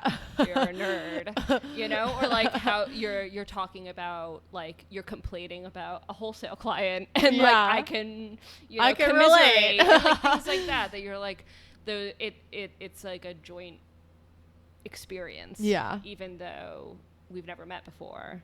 Yeah. We have something in common. Yeah. And like you're bound to, I think, also find more things in common with people that you're just like, totally. oh. I mean, we've found out that we're essentially the same person. Yeah. In Yeah. different bodies and in different paths, but like we have a lot in common. Yeah, we have a lot going for us. But I like off the bat, I mean, from hearing you on this podcast was like very much admired your, cause like I guess I have like a certain amount of social anxiety, which I think all of us have in like. Oh, I 100% am screaming internally all the time. Exactly. But you play it off in a way that like in your ability to like connect with people over this thing. I admire like your ability to like totally insert yourself in a really positive way into what we do, because imposter syndrome is so fucking real. And you know, the like injecting yourself into a community that already exists. Honestly, I think that like again, there are no actual positives from a global pandemic, but the time that I chose to transition to San Diego is like, okay, there are spaces to fill. There's a lot of new young companies, young roasteries that need people. There's a lot of like going online that people are looking for different venues of education, trainings, you know, events, things like that. And also a lot of people more open to working with people. In a different way, in a very unique way. Yeah. And I mean, I can totally relate to that in like in my workplace at Lofty on how over this last like year and a half, the flexibility and like the mindset, the entire like leadership team and like has had to like tapping into these other ways of doing things. It's like we didn't necessarily think a year and a half ago that would even be a possibility, yet now we're doing those things a lot. And also like I work like 95% remote, you know, and somehow I pay my rent and do all of that stuff, which I never, as someone who worked, you know, like 8 to 6 at a roastery for years, I never thought of that was even a possibility. Like prior to moving here, I was like applying to like, I was like weirdly stalking on Instagram every single cafe, roastery, and being like, who owns it, who does this, who does that, because I need to get a job that is a 9 to 5 type situation at a roastery. And then when I came out here after doing build outs for a few cafes in Rhode Island, I was just like, wait a minute, maybe I don't have to. I have knowledge and skill that has value. Fuck yeah. Surprises me every day. I'm gonna use the restroom too. Yes, Now do your thing. I'll be back. Dude, yes. Okay. So, Sophie, wall series in the bathroom. Explain to me. So, what are we gonna do here? Explain to me the process of what we're gonna do. Yes. So, we digressed. We got on a tangent a little bit. How many times? How many times? So, in these salsa containers, these small portion containers, they are numbered 1 through 5. We have 5 of them here. They have the what are they called? It's just like a cotton round, or like it can be a cotton bud, like cotton ball, whatever it is. And each of them have, so in this particular instance, I just stuck to the easily transportable ones. Okay. Essential oils. Okay. So similar to like a wine kit. Yeah, like, what they do. essentially, or like we can never remember the name of it. Siri and I jointly can never remember the name of it. I think it's like a Q grader thing, right? Yeah, like, it's less something, and I can never remember the name of it. But essentially, for the What's That Smell competition, we'll have a series of rounds, like you would a latte competition, and it's going to be different smells, and some of them will be like essential oils or extracts and things like that, and some of them will be actual items. Okay. So those are going to be kind of the more fun ones. Okay. And the first round is going to be 12 different smells, and it's going to get progressively harder. And then we do have a few tiebreakers. I just brought a few from the first round for you to smell. Okay. See how well I do? Yeah. Okay. To do a little test. But essentially, the actual process of it is you just open up the lid, take a whiff, see if you can identify it. You can revisit them. You can compare them side by side or anything like that. For the actual competition, it will be timed. Yeah. Just mainly not so much in a competitive sense, but, all things must come to an end. Of course. That we can't have the first round go on for 30 minutes. So the first round will be about 5 minutes, and then followed by like a 3-minute round. And then the last round will be a little bit more pressures on type of thing. But in between each, everyone's going to have time to like cleanse their palate and that sort of thing. Okay. Obviously, you're not tasting, but sometimes you can get, just the same way when you're cupping, you can get burnt out on smelling things. So a good way to sort of like zero or tear out your sense of smell is smell the back of your hand. Oh. Yeah. So like sometimes I'll do that between cupping just because it's like a familiar smell. At least that's what I've been told. The same way like seltzer is a good way to cleanse your palate between cuppings and things like that. Like a Pellegrino or something like that. Yeah. Okay. Yeah, or Topo Chico. Okay. Always a good one. Dude, I love that. Yeah. Okay. And then some of the, so like we're not doing like a money pot prize. So while it does cost $12 to enter, that's all going to be fundraiser money for future events, and so that we can help sponsor anyone in the community who wants to do something. Like if someone is really excited about an idea that they have, but they don't know how to execute an event, or they just feel like they don't have the manpower to do so, having them come to us and be like, oh, we really want to see this happen. And they're going to run the event, but we're going to help them figure out how to do that. We want to be able to have fun so that we can, get flyers made. We can help with the supplies and stuff like that. But the grand prize for the grand prize for the What's That Smell is not, I can't remember everything, to be completely honest, but it's it does have sweet. an Akaya Pearl S scale. That's mad expensive. Thank you, guys. Yeah, that was an amazing donation. We have some good shit from Barista Mag, who are awesome sponsors. They threw us a really cool, biking, roll top backpack, a bunch of Fellow mugs that are Barista Mag branded. Okay. Some subscriptions, shit like that. Like we've got Sick. some really dope merch that I'm like, dang. we're also gonna be doing raffles. So I'm like, I'm going to buy like 40 raffle tickets because this shit is cool and I want it. And it's been in my house and I've been staring at it for a month. You're like, and I I'm hope like, you're I back can't here believe soon. I don't own this. Sophie just wins all the raffles. Hey, did you put this event wow, on? How did that's you so win? Crazy. I can't believe I won all of them. Oh my God. But we just went through Siri while you were gone. Did he smell them? He No, didn't not smell yet. them. Yeah, Oh, but we went okay. over them. Now that you're back, we can do this. I'm excited Okay. for Pano Okay. to smell them. So We're gonna do I'll them in start with number order. 1. I'll do them number 1. Okay. Maybe describe it to us. Yeah. Tell us what you think. Okay.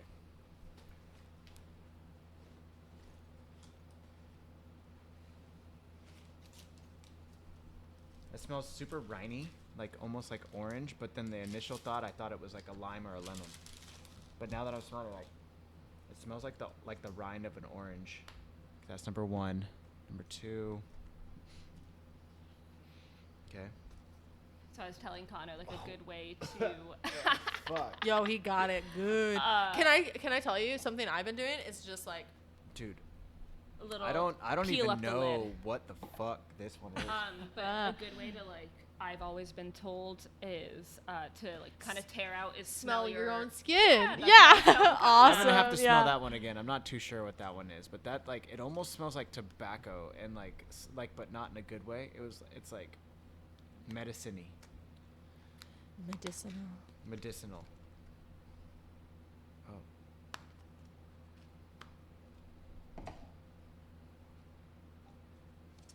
Dude, I don't even know what that is. I have to go back to that one too. Jesus Christ. That's the thing though. This is the first round? I'm already dude. out. Well, I'm already out. I already know. I'm not even. But that's the thing though is that it's so interesting that when you don't have a visual to help you, identifying smells That's Vicks Vapor Rub right is there. extremely difficult. I mean, That's Vicks Vapor Rub straight up.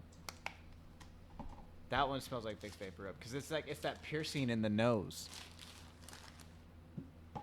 Okay, that one's like maybe lemon because that's actually like refreshing. you're like finally something that smells Something good. that- This is like maybe more orange, but it's definitely citrus. So you're But I gonna have to feel give like- us your finals. Okay, so this is You like a can go lemon back and zest. Number smell. 5 is a lemon zest. Okay. Actually, I don't actually know, Mhm. and he doesn't actually know. So can we both give you Yeah, our you can. our thoughts, and then because Yeah. you know, I know. Okay. Okay, so final answer number 1. I'll let him go, and then Yeah. I'll go. Well, both of you go at the same time. Okay. Number 1, that's orange. Like, Lime. that's lime? I think it's lime. Okay. It's lime. It's lime, really? Mm-hmm. Dude, that doesn't smell anything like. But it's the rind. I think. But that's- like, do you that sharpness in it? but see, like, 'cause to you me, have orange- limes right here, though. If we were to pull out a lime right now, like, yo, Let's do I would- it. We like, have yeah, one cut right we over have one there. Cut right over Yeah. there. Yeah. I'll go get the lime. She's gonna go get the grab it, lime. Because honestly, to me, this doesn't smell like a lime in the sense, like, because to me, I can feel the juiciness. Like, it sounds weird to say, but like, I can feel the juiciness in my tongue. But if I were to like, here, let me see. Okay, let's see this. No, dude, that's shit. That's a lime. That's lime. That's a lime. He licks it. I promise you, that's lime. Okay, wait. That tartness. Now, see, I'm not getting it. To me, that is like the rind of an orange. It's That's just to me, though. I'm Dude, using this shit. lime. Okay, I have a Dude, guess I don't for 2. know what the fuck number 2 is, but I'm not a fan. You're not a fan. I am not a fan. Whatever I that smell is. think it's clove. What do you think? Oh, it smells. Okay, now that you say that, it reminds me Right? of those black Doesn't cigarettes. is that like clove? It's clove. Okay, Nice. see, yeah, not a fan of that. That shit is disgusting.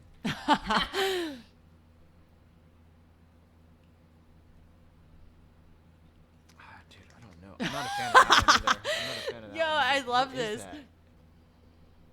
What do you think it is? This gives me so much hope I for don't. the contest Medicinal. being amazing. That's medicinal. I think it's cinnamon. It's cinnamon. Is it really? Series on a roll. Dude. Shit, a good thing I'm not competing. Y'all would.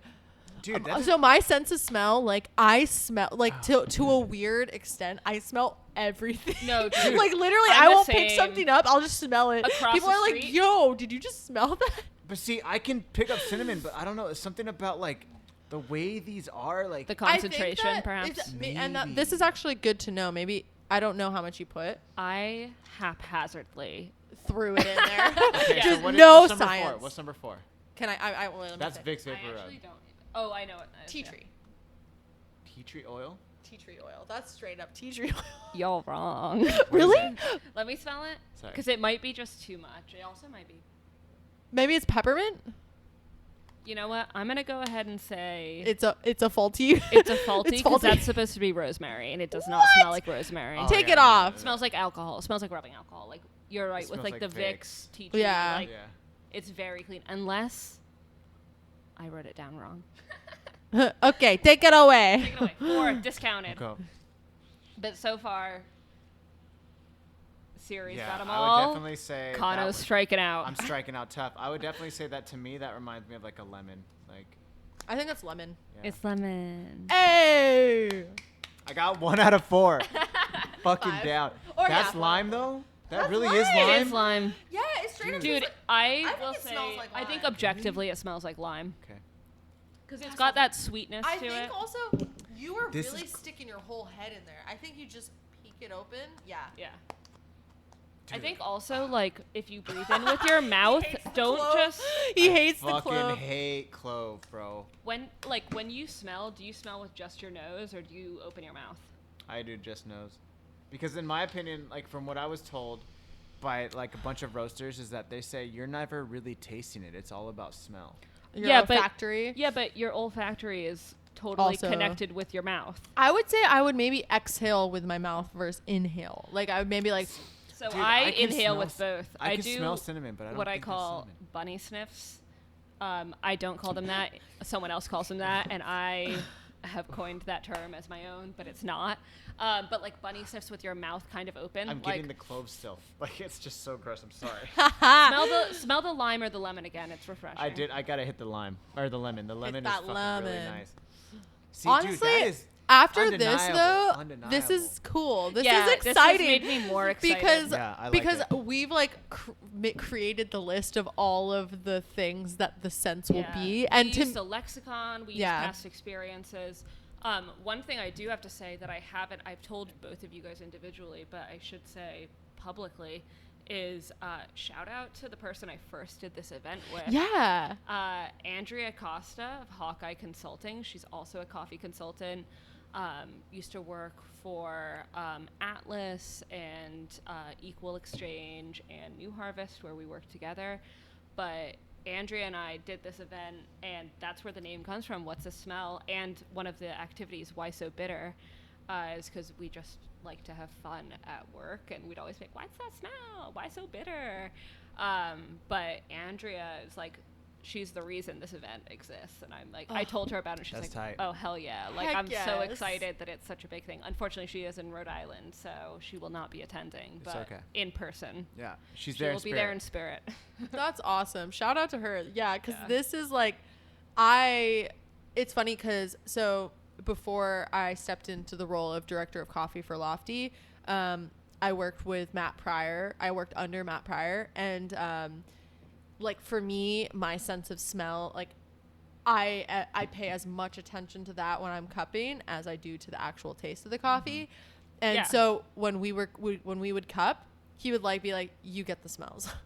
And I'll like we'll get the taste together, but like that was always like, So oh, that's- she's got the yeah. notes for the like aroma and Yeah. and fragrance, I've because always like been I'm just someone so into that. With like sense memories, like I'll smell something Yeah. and it'll like take me back somewhere, and I feel like my like sense of smell definitely carries my cupping for me. Sure, And like totally. I will have a harder time with other things, like Mm-hmm.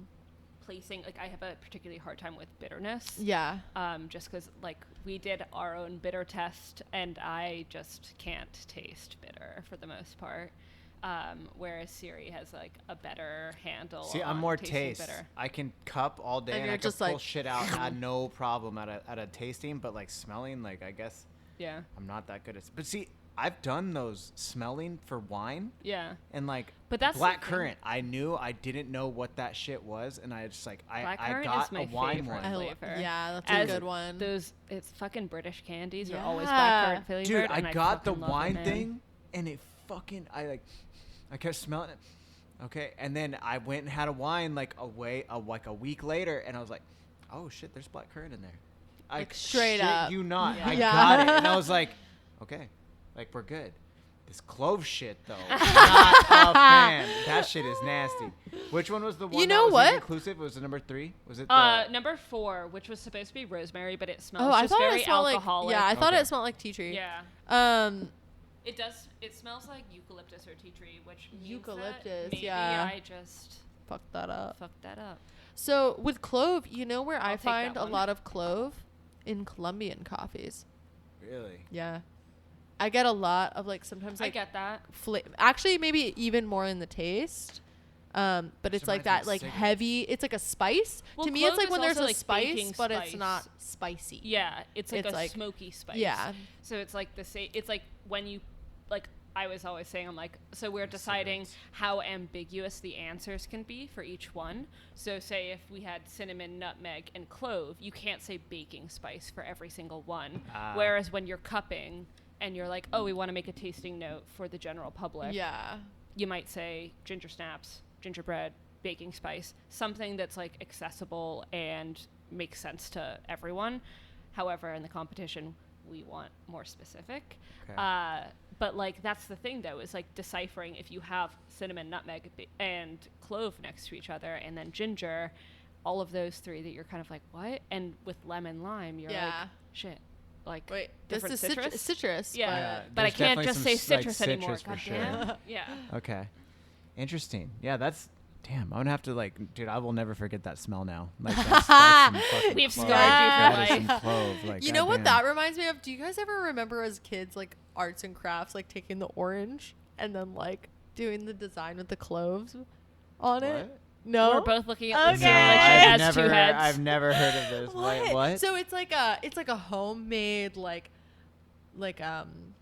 air freshener essentially, and it's like an orange, and you take cloves and you like poke them them like into a the bright orange. light, but Yeah. an orange with cloves. Exactly. I don't know. I remember as a kid, A like janky that was bright like an art craft, like take an orange, and you do like a design on My favorite arts and crafts the are orange with the vegetable- cloves. I would say, where did you grow up? But I knew exactly where you grew up. So I Yeah. was like, no, that's. But that also, must just be dude, a thing though, over there. one of my favorite arts and crafts as a kid that was vegetable based was beets. So like my mom Oh, yeah. would take a beet and you'd like carve a face into it with a knife, like you would like Uh-huh. a jack-o'-lantern, and then you put it in the oven and you bake it at a really high temp for like an extended period of time, and it shrivels up like with the skin on it, and it looks like a shrunken head.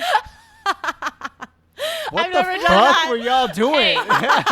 We like folk arts. Dude, I used to like take shaving cream and like we'd spell shit on Yeah, our desk. I've done that too.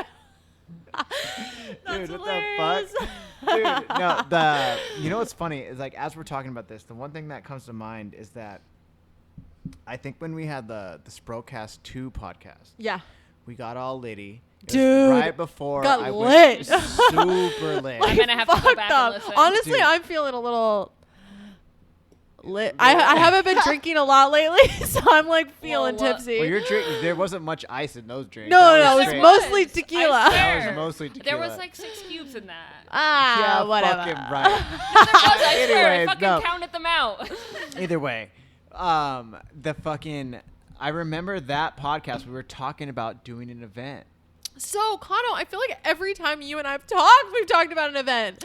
You guys Seriously. were Now just we're missing doing out an on event. me. We just needed you to bring You it all needed you together. needed to bring it together. So Yeah. that's what I'm saying. I thought that was very, very funny. Is like, oh shit, it's actually it's talk about manifesting. It doesn't matter if it's gonna Dude. manifest like immediately or if it manifests Are you guys in a talking couple about the fact that you years. manifested me into Yes. San Diego? I mean, I- that's kind of what happened. I I'm think. not. I heavily believe in manifestation because that is my Oh, yeah. fucking life. Yep. Like, it is kind of insane. It's like when you set your mind to something, Yep. that's what you focus on and that's what you envision. It's like it fucking comes to life. Yeah. Where focus goes, energy flows. That's what it is. Like, I'm a strong believer in like I don't believe in like the secret per se. Like, what if you guys know? Dude, are I familiar do. with that? I'm familiar. I don't believe Still in don't know that. what it is. I know what it No, is, but I it's- don't.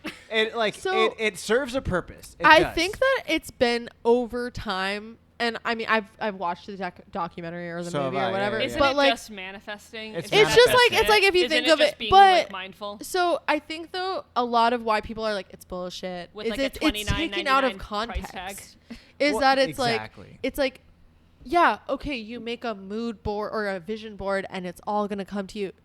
That is like the smallest thing you could take away from that. That's Yeah, wishful Like that's thinking. literally wishful Yeah. thinking. And it's like, and I think it's unfortunate to it because like that's like how I, not through The Secret, but like I think that like that if it were put into more context than just a vision You're like, board. I'm part of the No, Oprah you Book need Club, to- and I read The Secret. I and mean, I got was everything raised in I a wanted. cult, so You need to manifest it in the sense where like you need to envision it. You need to look at it. You need to every single day just like, yo, I'm going to do this. I'm going to do this. I'm going to do this. And then eventually through your hard work and thinking and about practice it and focusing and all of it, and dedication and things discipline will start and to all line of up. those things Exactly. is what creates You it guys all. They are need so to- optimistic. I love it. no, it is I facts, though. am, dude. It is I facts, though. hella am optimistic. You have to be in the sense where like I fully believe in the aspect of this is a better way to put it. My friend Chris, shout out Chris Rhodes, he's a G. He fucking sent me this thing the other day, and because I think we're the same, like where he's like 34, I'm 35, so he was like, our generation is the generation between the old school and the new school. Okay. In the way it was like he put this thing on here. I'll just bring it up because he was so good with it that I was like, oh my god. I actually read it to my coach, and I was like, because he was talking about like how some people just like, you know, they think it's like, oh, it needs to be this way, blah blah blah blah blah. Here we go. People born between 1985 and 1995 are the most unique generation of all, and here's why. They are in between two generations, the one before the internet and technology took over the generation after. The generation before us was old school and believed in working hard. The generation after us believes in working smart. We saw it all. Radio, TV, Mario, Wapstick, Nokia, Nintendo 64, Samsung, iPhone, and then it goes on, and blah, blah, blah. The generation before us can be scammed with simple emails asking for money and offering love. The generation after us knows it's better to have 4 emails, one for serious stuff, social media, financial transactions, and one for experiments of things you don't trust. We are the generation that knows the tradition and question it, picking from it what makes sense to us. The generation before us knew no questions. The generation after us knows no tradition. We are a gap between the industrial age and the internet age. We understand both sides from experience. We should be running the world. The old guys don't understand what's going on anymore, and the new guys don't fully understand where what's going on came from. And that's it. Dude, that's awesome. And I fucking read, I read that and I was like, facts. Yo. Like, that's fucking being it. Totally. said, I do like how Gen Z, at least like where I was just living in Rhode Island, like Gen Z is like fucking shit up, and I'm down for it. They're like high school students like marching on the fucking Capitol building. Amazing. Wearing like all black out, and I'm just like, fuck yeah, that's awesome. Dude, my brother, he is so fucking. So I just actually, I don't know. I don't think I've seen you since I went on this trip. yeah. But my brother, the last year, has been living out in Jackson Hole, Wyoming, and I went out there to go visit him, and he is just so radical. He is like super radical, and it's like wing. Is that what you mean? Like, no, like actually radical. like he's like he is like he. But like, I feel like that's our generation too. Yeah, no, Like, I mean he's I would say 4 the years younger majority than me, of my so it's like friends that are like 30 to 25 are anarchists. yeah, Whoa. and it's just like he just moved to Germany to go pick apples. Yeah. Like that's where Your he's brother at. moved to Germany? Yeah, Whoa. yeah, like apples. Y'all need to To come to pick Providence apples. because that's like everybody. yeah, right. Everyone's So- like, I'm quitting my job and I'm moving to so and so to like go stomp grapes with my bare feet. And you're like, hell, fuck it, yeah. yeah, that's I think awesome. his whole thing, he's just like really like hates money and capitalism Again, and like Providence. yeah, maybe that's why, because he lived there for so long. But it's just cool. It's like cool to see like his what is it, conviction. Okay. Yeah, I don't know. I would say that Like- like that's what like Providence, Rhode Island, there's a lot of old school restaurants and shit like that are like shitty and whatever, and just have like white tablecloths and shit like that. Yeah. And the sort of like, I bring up white tablecloths because I feel like, again, that's like a generation the older past that you're like white tablecloths with the white paper on top that you're like, so literally we're never gonna see the table ever. But anyway, but like that kind of thing that you're like, oh, there's like so many layers of protection. There's so much like going on versus there are restaurants that are like, we only do pop-ups. We only do like raw food or like raw fish, shit like that. Yeah, that dude. like, fucking go back full circle, the long play. Like, yeah, like literally flip it on its head. Like put that shit in your lap. Like, yeah, like literally just do everything in a little bit of a different way. Price things accessibly. Like have a bar where the bottle of wine costs $15. So instead of pricing the glass at $15 or $16, you price the glass at $5.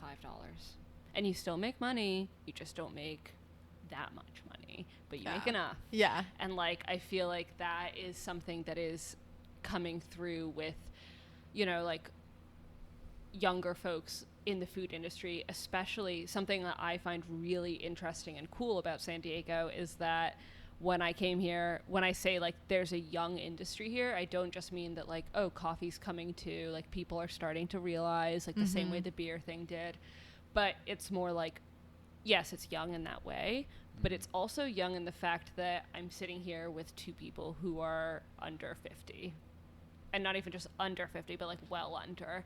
And you're like, okay, so the majority of the people I've met are not middle-aged dudes or older people who have owned a company for a really long time and it's passes to sons and whatever and things like that, or like family members. But it's like, oh no, people like Tired Eyes, like Caffeine and Green, like shit like that you're like, and Fuzz, like dude, all of this stuff, like Scrimshaw, that they're all like, I decided to do this. Everybody you mentioned has been on the show. That's what I mean. That I just like shit crazy. like that you're like, I just decided to do this. And I don't know any of those people other than Tyler personally. And you're like, you just fucking woke up and we're like, yeah, I'm doing my own thing.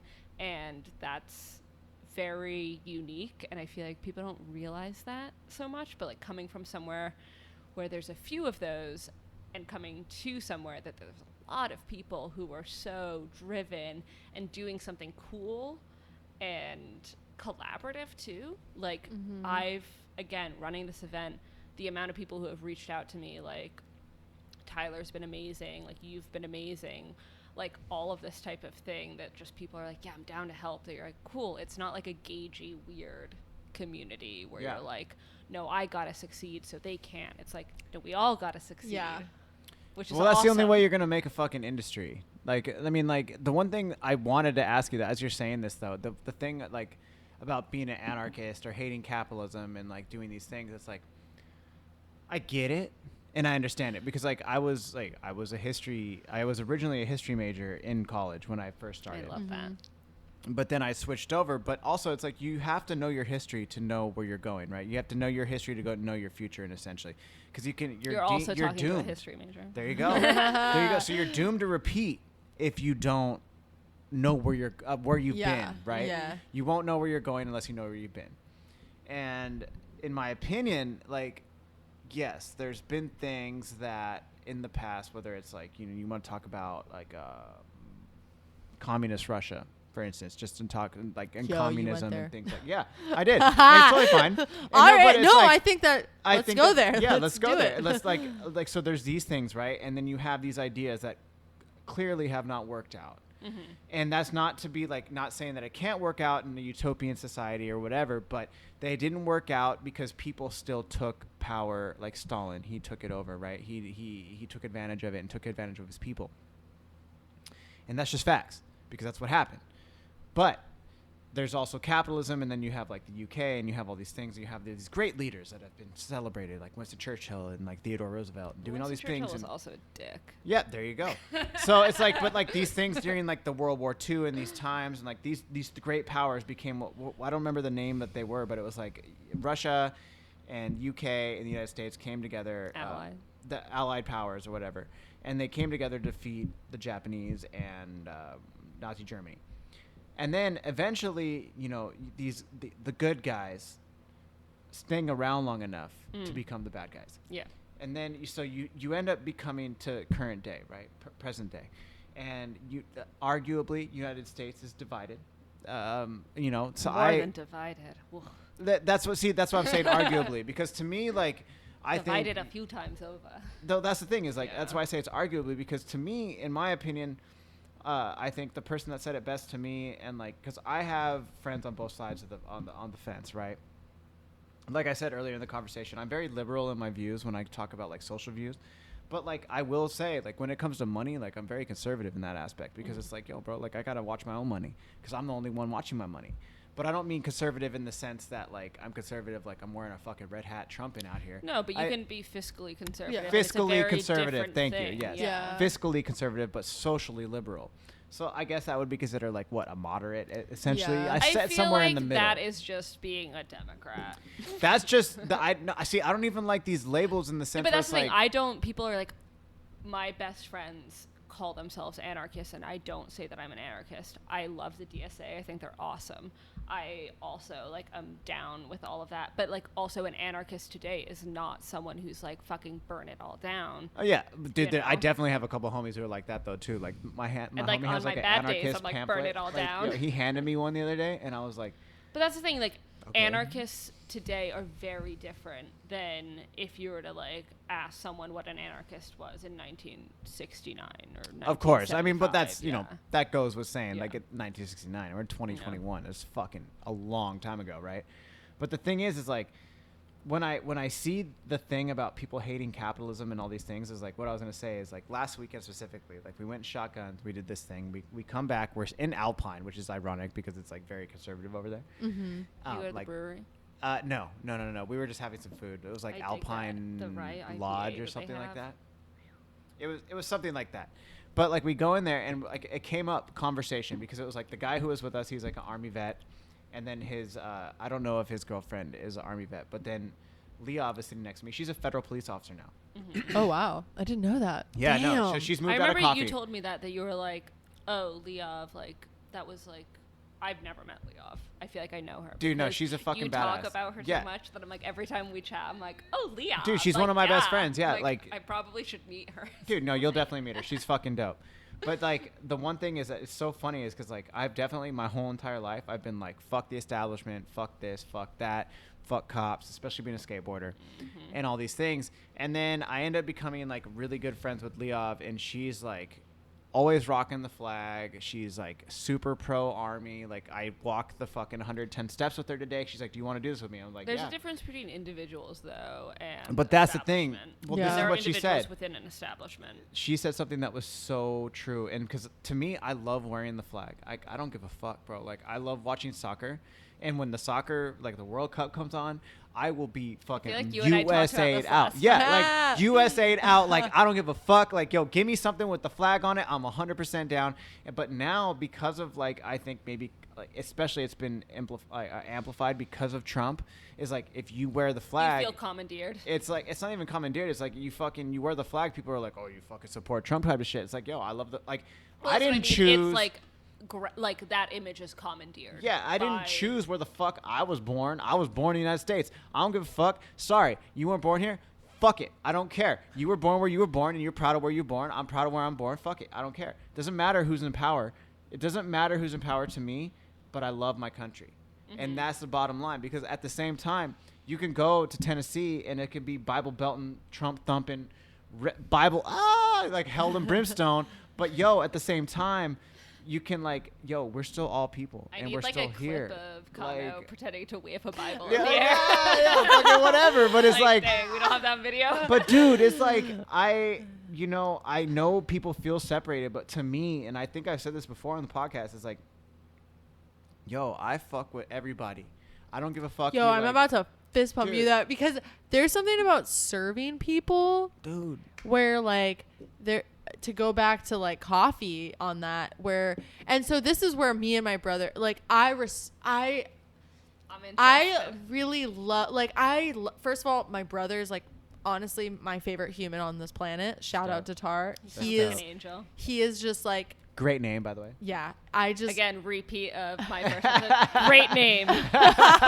we all have odd names out here. So I love him to the world, and I would just fucking do anything for him. But I like admire his passion for just like fuck money, fuck this. Like I just want to find a way to like coexist. Yep. Either way, I think that you and I, Kano, are similar in the sense that like when it comes to bigger politics, like I just have to like step the fuck back because it's so alienating to me. Dude, it is. Also, it's divisive. Well, so for me, like I was born in the US, but culturally I do not like connect. Yeah, so that's another to thing that like kind America. of, you're talking to two people who do not connect. to America, because I was not born in the U.S. She was not raised in the U.S. Yeah. Yeah, but So I've then lived it's like- abroad too, though. So that's the thing. That's No, but why like I when fuck you're with but it. this raised is why- that way too, that it's like I was raised feeling alienated in the U.S. So alienated. Like to this day, I still find like this. I actually am so. We were This talking about candy conversation earlier today. Yeah. That we were like, oh, you know that German candy? And we're like, I know that German candy. But like even that I'm like, I have never felt an instance where I've been like, you know, patriotic, not even just for the U.S., but for In general. anywhere Yeah. at all. Okay, but wait. Let me just say this, though, because I will say, as a person who's, I know, again, we're all white right here, right? But I'm also half. Yeah. I'm half Mexican. I'm half Yeah. Irish. My dad is fucking dark as shit. My dad is Mexican as fuck.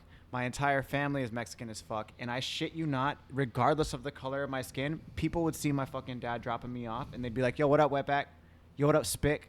And just call me all this shit and leaf blower, all this stuff. I got in hella racially motivated fights my entire life.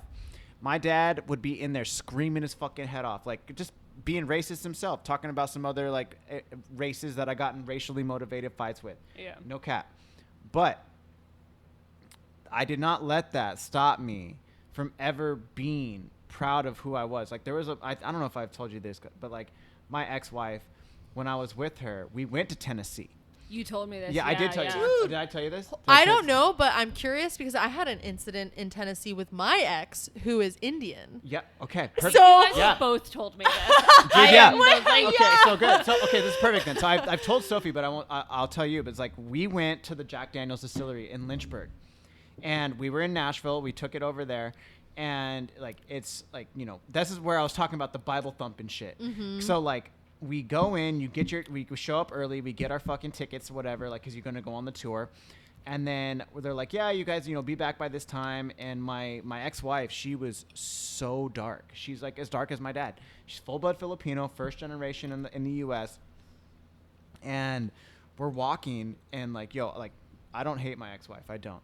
But like, this is one thing, like forever, like I had this moment with her and I shared it with her. So I'll always respect her for this, is she was legit scared. Like, and we were walking in front of us, and in front of us there was a guy with a cut, like a motorcycle cut, and it said Sons of the Confederate Army. And he has like Confederate fucking flags on it and shit. And we're walking like as close as we are right here, like walking behind them, and we're holding hands, and she leans over to me and she says, you don't have to hold my hand if you don't want to. That's like so heart-wrenching. Dude, no, for Yeah, me, dude, and I was like, And as someone Fuck like in that that. time, presumably you guys are like in love still. no, and together, we were that you're super just, in like, love. We were married. Like, How fucked up is that feeling? bro, I will Yeah. never forget that moment in my entire life. And I was like, I looked at her. I was like, I will never Yeah. not hold your fucking hand. I don't give a fuck where we're at. I don't give a fuck where we're at in the world. It doesn't matter. Yeah. You're my fucking wife. You have my last name. I'm fucking holding your hand. And she Yeah. just looked at me, and I just grabbed her hand even harder. I was like, nah, son. Like, I don't give a fuck. What the fuck this fool gonna do? Like, yeah, he might be bigger, but I will go down swinging on this motherfucker. I don't give a fuck. Like, I didn't even really know how to fight at that time. But it's like, no, son. Like, I don't give a fuck. And then I'm so we scrappy. yeah, I'm scrappy as fuck. Like, whatever. It's like James Brown says, I don't know karate, but I know crazy. Like, yo, See, that's how you Straight guys up. are like, I know martial arts. I'm like, I'm scrappy. I'll I will fight fuck you up with a stick, dude. Dude, I will this- beat the shit out of you. I will freak out. but that was the thing. Like, dude, that same trip, within that same like 30 minutes, we walk into the town square. And that's where I see like the brimstone and hellfire dude like pumping his like Bible shit.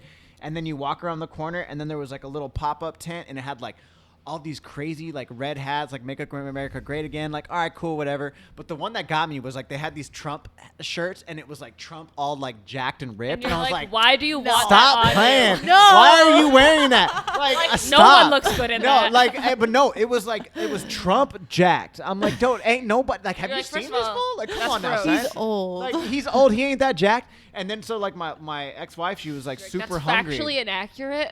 Exactly. She's like, I'm super hungry. And so like we go into this like, I don't know, it was like we'll just call it the Red Caboose Saloon. I don't know what the fuck it was. But it was like this hot dog spot, barbecue spot. We walk in and no cap, like she fucking sits, like we walk in and people just stopped and stared at her. And it's like, they just stared at her. And so we walk in. I'm like, all right, let's go, babe. Let's go. And we sit down and people are like, we sat down. It's like everything is like barbecue seating, like barbecue tables. And we sit down and like a couple people sat down next to her. They were just like looking at her. I will say like, I have dude. had that experience even as like a white blonde person in the South, which was like so I'm like, I thought I flew under the radar.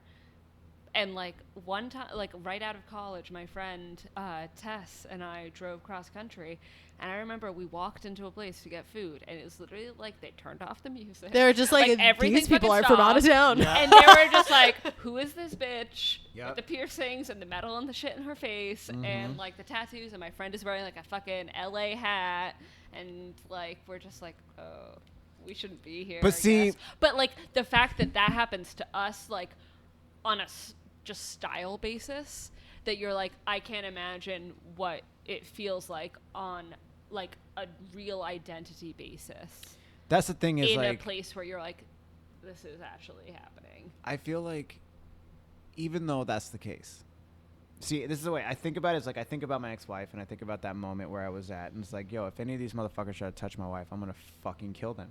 I don't care. Like I will beat you with this I barbecue. I will like. I don't mean that in like the figurative sense. Like, no, I will literally go to jail. I will fucking murder you, bro. I don't care. Like, I'm okay with that. Like, mentally, I'm okay with this because of where I've been in my life and the things that I've done with myself and like with the situations that I've been in. I'm comfortable defending the people that I'm loyal to. That's just where I am. I don't care if you agree with that. Not you specifically, but I just like general you. General me, yeah, or you. But like, my thing is that at the same time, those people not be definitive of the people in that area, because the gentleman who was driving us to that Lynchburg, he was so nice. I've also only had really good experiences in Nashville. And that's what I'm saying. Is like I've had In amazing Tennessee in experiences. general, amazing experiences. But even with people I've never that had you a bad don't experience in like, Tennessee. even with people you don't like or they don't like you initially, eventually, if we're going to sit down and we're going to have a conversation, bro, we can find some common ground. Oh, I don't need to be no. divisive. I don't Yeah. need to, like, okay, you like Trump? Okay, cool. So- Whatever. But hey, what else do you like? Hey, so Yeah. you like the Nashville, Tennessee Titans. Dude, I fucking love football. like You like coffee? Marcus Mariota? Tell me about why you like that fool. Tell me about this, and then we can find things that'll start to snowball into what we can find common And again, ground that's on. like coffee. You're like, oh, everyone fucking drinks coffee, man. Yeah. I drove cross country to move here during COVID in February, and there were definitely moments. And there's also this other sense of divide that I was like, not yet vaccinated, and was like, I am driving cross country, don't feel super comfy, like going into places and hanging out, and like I'm not gonna like go chill somewhere. Whereas like when I've driven cross country other times, I'm like, I'm going into this weird bar, I'm gonna go make friends with people and like Yeah. hang out and like experience food and stuff, and like places aren't open and things. And like there were definitely times where like people would talk to me in the South and they'd like be like edging closer towards me, and I'd be like edging away from them, but like we'd still be chatting and like having a nice time. And again, like that was, I've been to Tennessee twice now, and both times I've had amazing experiences. And one time was definitely an Airbnb that might have been at a cult, but it was chill. Interesting. Yeah. There was like 20 women and babies and like Whoa. 3 dudes. And we were just Interesting. like, Okay. this is definitely Sounds real a Waco-ish. cult. Yeah. But they were like very pacifist. But we were just like, this. We thought it was a normal Airbnb, and it wasn't. Dude. Yeah. No, I just I think to bring it all to like bring it full circle is that there's no need to be divisive. Like, yes, you can find a have common ground. Yes, you can find common ground with every single person, regardless. Yes, people are different. People will always have different views, and yeah, you're not going to get along with everybody. But I think, especially from being on this podcast, like, I've definitely, I mean, I don't mean to like call people out, but there's definitely like been people that like I wanted them on the show, and as soon as they came on the show, I knew like within 5 minutes of them being on this, I'm like, this is gonna be tough. So essentially Siri, but you just can't get rid of her. She just keeps coming back. Definitely not Sorry. Siri. You're just like, Definitely not Siri. I can't get this person away from the show. No, trust I hate me. having her If on. it was like, dude, there's been a couple people that I've had on the show where it's like an hour 20 comes and it's like, dude, 10 more minutes. No, You're like, fuck it. shit, I'm done. we gotta cut we this. gotta cut this. Hey, so we're almost at an hour 30. You know, and that's not to, you know, we could talk about that later afterwards, but like, there's definitely like, you know, there's podcasts where there's like, it's barely an hour and a half. Like, and then there's podcasts that are like 2-4 hours. Like, and I'll skip right over 3 because I've had 4-hour podcasts and it's just like, you don't even realize you have something to talk about. that it's been 4 hours. Like, and that's shout out to the Steel Mill guys. Like those podcasts, like, dude, those dudes I are need to fucking insane. Chill with them because you talk about them nonstop. Dude, I know because it's they're not the just, fucking best. they're your homies. Well, but they're like, different though too. I've been into. I think I've only been to Steel Mill once when you haven't been there, and they were sweet angels, and they were just amazing. like really. I was like, "Is Kano here?" And they're like, "No," and I'm like, "Fuck." But like normally, like, you know, I stop in on my way up to LA. Every time I go to LA, I go to Steel Mill because I'm like, cool. I'm usually going on weekends to go see my friends and like going up there, and I'm like, cool, Kano works. I'll go check out, say hi, get one of those maple donuts that are dank. Super fun. Yeah, dude. Super Do you get those from SK? Yep.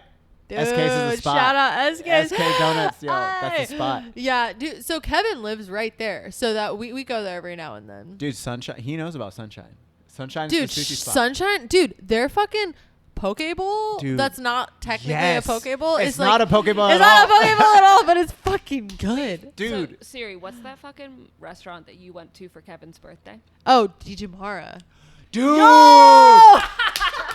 Dude, Digimon! I fucking went there. The other Dude. Doug is So- Shay's girlfriend, and Doug works there. Oh shit, Dude, the Yo. whitefish. If you ever get the market price whitefish, dude. Wait, have you had their fried fish. noodles? I want to know about their noodles. Yo, I their haven't been fucking yet. noodles. Honestly, everything on their fucking menu, So- plus Dude, the their brisket natural over wine. rice. Their natural wine. I talked to them on Instagram and was like, yo, I got to know since like Aaron, my partner Aaron, that's another thing with the event. I'm like, Aaron did our Aaron Demuth did our posters, and then Aaron Henderson is one of the owners, or if not the owner of Public Square. Public Square, yeah, So I yeah, always yeah. have to be like Public Square Aaron, my Aaron.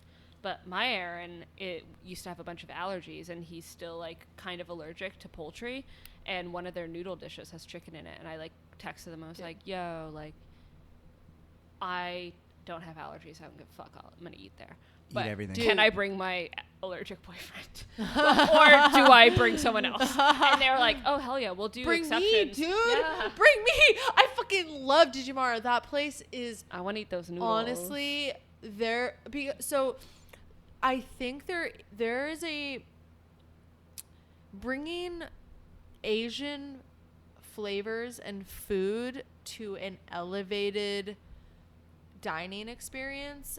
I like feel like a lot of white people try to do that 100%. but like when it's Asian done fusion. and it the quote Yeah. unquote Asian fusion, like this place brings it to that level where it incorporates the flavors in this elevated experience so beautifully with like the pairing of their natural wines, and then they don't have a liquor license, so they do these natural wine cocktails that are just like mind blowing. They're Again, so good. Fucking come to Providence, Rhode Island. Shout out to fucking North and Big King. I've told you about both of these places. So my brother Your told me brother about Big probably King. Yeah, has he a was like a big huge ass fan of- crush on both of them. Yeah, he does. Because I'm gonna sit on the floor, they by the do way. a Thank you. fucking amazing job. Like amazing food that is just like, again, accessible pricing, really fucking good, really just like accessible flavors, easygoing, casual, but like really fucking good quality and amazing Asian food. Like, really fucking good. I remember this from our podcast, but like, I'm still like in big favor of if you're gonna go to Rhode Island, I want to go. Like, I want to go to Pawtucket, where my girlfriend, my grandmother's from. I want to like, go. go. I've only driven through I'm going to Rhode Island next week, baby. Okay, well, I can't go that fast, but like, No. Are we trying to do like a caffeine and green? I mean, like last that's time- kind of what I'm indicating right now. let's like, fucking implying, go. like, let's Last time we fucking talked, go. we were like, let's Hold on. go to fucking Honduras, and now we're like, let's go to Rhode Island. Well, Let's I go to said I honestly, wanted to go to Rhode Island. I can plan the fuck out of a trip. Like I can plan a trip. If we Are go we to Rhode planning a Island, trip? she has to go. if Though. we're She has to no, go. but if you're going to Rhode Island, I'm planning the trip. Yeah. Well, yeah, She has to obviously. show us the spots. Like, Like, I'm serious down about as playing. fuck. Yeah. Well, no, I I'm mean like down I as can fuck. help. get Like there. if we need to find like Airbnb, like I won't plan shit. Just tell me where to go. Just say, Yeah, hey, Connor, I'll we're show going up. at this Well, time. we'll In buy a classic flight. caffeine and green style, you'll show up. Fucking show up. I'll be there, baby. Let's go. I will fucking just, hey, we're going this time. I'll be like, oh, we're going to Rhode Island? Fuck yeah. Dude, I want to get know where it. my I'm gonna call my mom and be like, Ma, where is grandma from? Where did she go? Like this, that, and this. And they'll just be like, Sophie, we just need to hit these like little spots. I mean, like, Pawtucket is like the size of my palm, so like Dude, we can go. I'll be like, damn, this is crazy. This is where my grandma was at right here. Dude, Like, yo, I like, love straight Rhode up. Island. I'm Shout out fucking to the down, state of Rhode son. Island, I'm so because down. like, although I moved, dang, I love that place. Dang. So fucking good. Dang. Well, so me and my brother, it's funny because I go back to my brother and him being like so anti like establishment. I and think money. it stems from like Providence is Yeah, like full of anarchists but- who are like, fuck everyone, fuck this, we love wine, we love food. Yeah. Well, it's funny because so that's where him and I differ because like I actually especially like in coffee like becoming like a green buyer like I am seriously fascinated by the trade of coffee and the importance of it because like the reality in these producing countries is they need money so that they can produce that's the better thing, coffee though. and they can live. And I think like, it's a luxury to be like, I don't need money. 100%. It'd be really And- nice. It's It'd be huge really So luxury. nice. that's where, and I think maybe that comes with experience and age, and that's also why, Well, like, yeah. you know, that my brother, he just turned how old is he? 23. So like I still love the fact that that's where he's at because he can be there because he's 23. I've And, never like- been there, and I wish I was there. and so like him and I, we always talk about like opening a business together or Yeah. something, and like he's like Rhode Island, Dude, you Providence, gotta Rhode do Rhode Island. Island. We're Like, gonna Rhode go there Island's one day. Such a Dude, fucking I will amazing say- food culture. Running a business in California. Getting out of sucks. California, that was gonna be my next thing. It's like, dude, I've thought about it so much. I'm It's like, going to like. I guess I announced this publicly on Caffeine and Green, but like I'm starting a business one day, and it's probably not going to be in California. dude, I the definitely want to reality get of out of it. here. Yeah, Yeah, I like want to get out of here. it's not. I've left here. I've come back here. I'm gonna leave again. Yeah, like I so my It's thing too like much. I am very strategic with my time and my role at Lofty in the sense that like they have given me so much opportunity and creative freedom to like learn and like They seem like they've given you a really big platform. in, yeah, like, a and I really give a lot mutual of way. yeah, I give a lot of value to that company, Yeah. but like it's not like I don't keep it a secret that like my goal is to branch out and Well, do my that, own thing. That's the kind As of you place you should. want to In work, time. though. Is it somewhere that people are like, oh yeah, like I was just on the phone with the last boss I had that I worked with for years, and was just like literally being like, I need some advice, and he's like, hell yeah, Yeah. let me give you some But advice. that's also mentorship, right? Yeah. Like if you have mentors, as I've stated on the podcast multiple times, it's so fucking important. But I because, feel like dude, that's the thing, though. It's like I don't feel like he was a mentor in a way that I'm like, I 'Cause- felt like he always treated me with autonomy, whereas like the woman Andrea,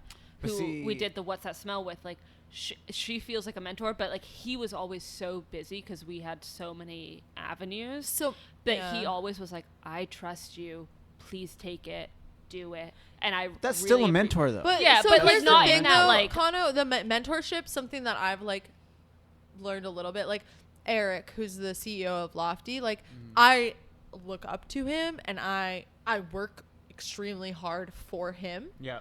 But mentorship's like mutual. Yeah. And a lot of times It's a give and take. It's a give and take Yeah. where like I wonder with your relation, like they maybe give you room, It was time very and space, horizontal, and like in a good in the Yeah. best possible way, that he was so caught up in some, like, I don't want to say caught up because that sounds like you're like not paying attention, but like he was dealing with like, it was a medium-sized company, he's big a enough business owner. like company, and like dealing with XYZ, and like was just like, okay, so I've hired you, like, you're the director of education, go direct, go do it. And I'm like, cool, thanks, bye.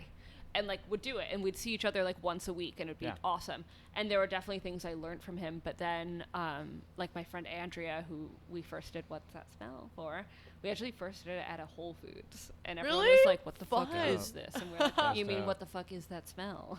But like, she is someone I spent like hours with, that like I felt like I was like, I am literally like leeching information from you, and it's amazing, and like vice versa. Whereas like with him, it was like, I feel like I'm learning from you because you've thrown me in the deep end and have given me trust and autonomy, which is just as valuable. And like, if I was ever like, this is too much, or I don't know what I'm doing, I would check in with him, and he would, you know, check in with me.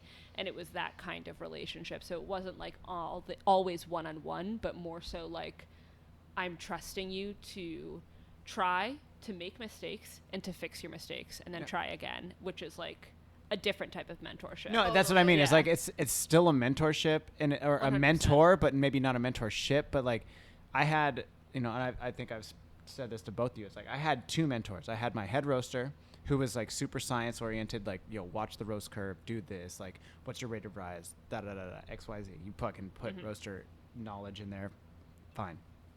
But then I also had Steve Rail, the owner of Zoom Bar, who was very much like, why did you do that, Steve? He's like, I don't know. That's why I learned.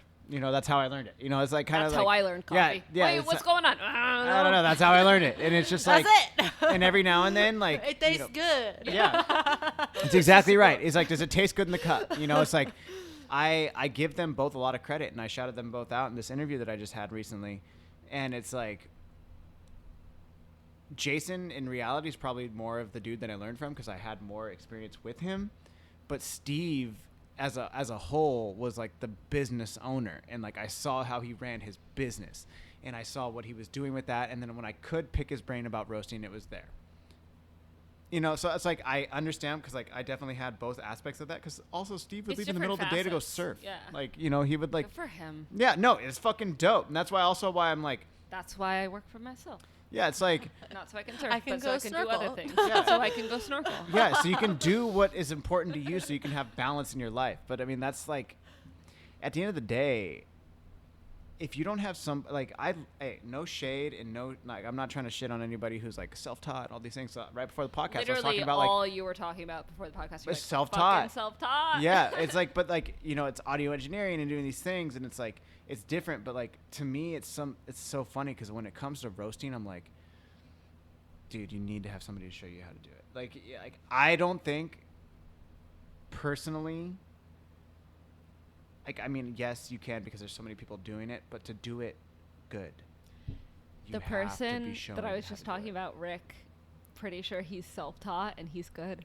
I mean, yeah, I mean, But eventually he's you're gonna get also good. Matt Pryor. This was in like Matt Pryor's fucking 1990s that he first started, and he is a super nerd, and Yeah. I love him. See, and there's also like that kind of thing. there's things right but between he the doesn't person. do like he is a precursor to having things like roast log and whatever, and like Well, so having is Steve, yeah. shit like that. So Yeah. Matt Pryor, I worked under him, and I mean, he's self-taught, but something that I feel like I don't get a lot of opportunity to talk about this, other than like at Lofty with Joey, who's the junior roaster there. Yeah, Joey Gia. Joey Gia, dude, he honestly, shout out to Joey, because that guy, I've been thinking, so Heard he's nothing but good things about he's him. he's actually moving to Washington, so currently I'm looking for a new junior roaster, but I've been thinking about him a lot, like with just this transition. We haven't found someone for the role yet, but I think hands down he is one of my favorite people in coffee. Dope. He is very good barista. He is an amazing barista. One of the most fun baristas I've ever had the opportunity of working with. He is so positive and just like genuine and just like the best. I love you, Joey, if you're listening to this. And you traveled with him. I took him on his very first trip out of the U.S. to Costa Rica and Guatemala. That's dope. Yeah.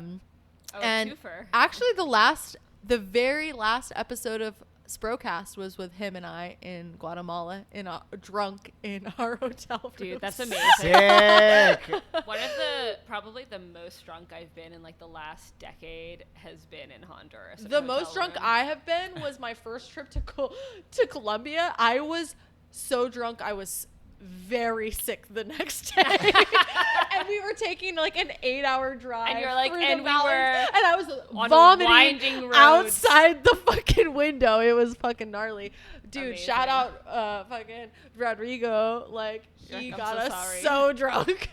Either way, Joey, he's the best. But back to what we were saying with Matt, he was my like mentor in coffee roasting, and something that I think this is where I depart from a lot, especially in San Diego, because I feel like San Diego coffee roasters are very much influenced by Scott Rayo's techniques and 100%, philosophies, yeah. which False. is For me. for you, For me, yeah. but not for everyone else. Not for everybody else. Everyone Yes, else, yes, yeah. yes, yes. So- A lot of San Sophie, Diego. would you be down to just like raise that? Um, All you have to do is just push it up So from the bottom. Yeah. wow, fancy. Just so there's more light. Sorry. It's So getting big. something that in my not only roasting like in my process of learning with Matt, but then also in my own experimentation, is putting a lot more thought into time itself instead of specifically ROR. Because in my thought process, I mean, I definitely don't disregard rate of rise, but when you think of rate of rise versus time and temperature, rate of rise is more theoretical, whereas temperature and time is more based in reality. The roasters I have worked with, like on the East Coast, are time and temp folks. Yeah. I'm like- going to tell you right now, I'm 100% time and temp. I don't give a fuck about Yeah. ROR. 100%. I don't look at it at all. I don't look at it at all. That was some nerdy fist bump Dude, that just happened. Dude, I don't look at it at all because it does. Dude, you know why? Because ROR, I'm going to tell you right now, because it's all about where you fucking put your bean probe. It's like, oh, maybe if you put your bean probe here, this is what's going to happen. And then it's like, dude, it could be the time of the day. It's like, oh, your ROR is like 30, like depending on what machine you're on. And Some then of if you're the on best this, roasters it's like, I've worked with Dude. are people who don't have all of the technology. Yeah. Who like don't rely on shit like that. No, it's who time are and temp. just So paying Always. attention to the time of the wow, temperature. do you know and how knowing the like coffee. honestly, there's like to go back to what you're saying with some like imposter syndrome, especially because like I think a lot of San Diego roasters, it's just like very By the very book. in the book of it, and like again, I don't disregard it. I like you know, in some roast days you're roasting the same coffee 4 times. Yeah. And to consider when you're cupping, okay, what's if there's any Consistency is requires there- consistency. Yeah, is there variation in time and temp? Is there variation in ROR? How is that affecting the cup? And so on. The more So- knowledge you have is better, but at the end of Yeah. the day, Yeah. So fuck, Kano, I don't think we have talked specifically Oh, no. black and white about No, this. no. I really love love hearing this because like I even, you know, I mean, I think especially with like the coffee roasting collective, I think it's an amazing thing that's happened that has like created this community around roasting. Yes. But being a part of a roaster that's not a part of that also feels like cool. Like I'm a roaster too. Like I do stuff. no, but see, no, to your point, I'm like, no, hello? dude, no, this is to what you're saying right now, to that point, what you're saying right now is exactly why I agree with you, because of the fact Like I went from Zoom Bar to Kona Red to Seven Seas, where I had a roaster that I was on consistently, and I knew that roaster inside and out, whether I cleaned it, whether I fucking knew how to roast on Falcon, it, everything, right? I knew that roaster inside and out, whether it was SF25, Dietrich IR5, or a Probat L12. I was gonna say, it seems like no one on the West Coast fucks with Dietrich. No, I fuck with Dietrich. And now Tyler does too. But like the thing I think about Asa used to roast on a Dietrich. he did. IR5 as well for Leap. But this is what I mean is like, because you're at the collective and you're dealing with these things, you don't know if somebody's been on it before you. If they have been on it before you, it's going to be different than if you're starting it up at the beginning of the day. So that's what I'm saying. ROR is bullshit. And I will say that straight up, because of the fact of the matter is, it's like, when you talk to Elliot, and this is no shade, this is like when I had him on the podcast, he's like, his theory is start every coffee at 385. And I was like, every single one. Every single coffee. Doesn't matter whether it's Ethiopian, Guatemala, Honduras, you name it, he starts it at 385, period. And when I asked him about this, he said, like, that's just how it is. Like, why not? So I think that also in California, you have the privilege of a temperate environment. So I agree. So I was gonna say, like, especially we have a roastery right on the coast. But you're coastal. It is it's fucking ideal, dude. It is great. Except for the humidity. Okay, humidity honestly, is non-existent here in comparison to so many other places. No, compared to like the East Coast, so like the East Coast our humidity is from, like good. Like, it's good. Like 70% to 80% Alexa, humidity. turn on the living room lamp. Honestly, going from like 80% humidity and 95 degree weather for part of the year to like literally dry as shit, fucking 10 degrees Fahrenheit, and you're not going to be able to, like, most roasters are in warehouse spaces, and you're just like, okay, so we can't heat it properly, we can't cool it properly. If you start the day, like, so like the roasters start, obviously, like, I feel like this is a general roasting schedule / like bakery schedule that you're like start early, end early, but like roasters in Rhode Island are starting early, and then they start at, you know, whatever humidity and like 60 degrees, and they end the day at 95 degrees Fahrenheit and like 80% humidity. It's a complete, you're the same. If you were roasting the same coffee all day, you're roasting it differently every time, because it's a totally fucking different world. Like physically around you is I used to agree with what you're saying completely, like, because that's how I was taught. With COVID over the last year and a half, in my opinion, I don't really think it matters, like, anymore. Humidity? No, or I'm talking like about just what time of day you're gonna roast. Definitely, but I don't like roasting around like 1 o'clock. I think that you cannot make that statement without having roasted in somewhere where it changes so dynamically, like weather. Oh, Well, I do. It does not. I change say that this. dynamically. I think it does though, and so I say this because I've roasted in like Seven Seas in South Park, and then you go up to San Marcos. There's a noticeable difference in San Marcos where you go in there and it's fucking. If it's 90 degrees in San Marcos without being in the roaster, as soon as you step from that cupping room into that roastery, and if there's 4 roasters pumping, that shit is well over 100 degrees in there, and that's the temperature in the air, not even the roaster that you're on. Yeah. That shit will make your your coffee roast faster, hands down. But it's dry heat. When you go over here, well, that's what I'm talking about. It's not dry heat in Rhode Island. No, that's what I'm saying. Seven Seas is closer to the water, and the humidity, because of the fact that the windows are open there, it was so humid that it literally, we had this fucking barista who just did not know how to fucking, I don't know how he did it, but like he wasted 10 pounds trying to dial in. So no, that's what I'm saying. That's why the humidity is so extreme. Our cafe in Little Grinders, Italy, man. I was just there on Friday. Like, that whole cafe is outside. Yep. And it's It is, downtown. And that's all. You're literally dialing in all day. All day. Yeah. That's the reality That's of what it. I mean. It's like literally every hour of the day. Well, that's the thing, is like making our adjustments. lab, the roastery I worked for, like my lab, we would just have it set to like humidity it's like a fucking wine cellar. Well, because yeah, you're, no, like, you have a can't controlled fuck with environment. it. Yeah. But the thing is, like, when you don't, which a lot of places don't have, Especially if it's like a warehouse a or warehouse something. space, Yeah. if you don't have a controlled Yeah. environment, that when you start in the like early morning, You're starting again like maybe Yes. 50% humidity Yes. and 60 degrees Fahrenheit, and then you have a long roast day, and you're going to end at 95 degrees Fahrenheit 100%. and 80% humidity. It's going to be a different situation. Well, no, that's and to that point. When I was working at Kona Red, I was in the warehouse and it wasn't air conditioned. The offices were air conditioned. Same But I would situation start. on the roaster. I would start. Got that I would. nice cold office. Yeah. Like I would start sample roasting. I don't know, 11 o'clock. By 3 o'clock, that shit would go down to like 4 minutes. Like sample roasting, just fucking super fast, and it's like, oh shit, I can't control this. And That's you're like, the thing. How do I slow this down? Exactly. Yeah.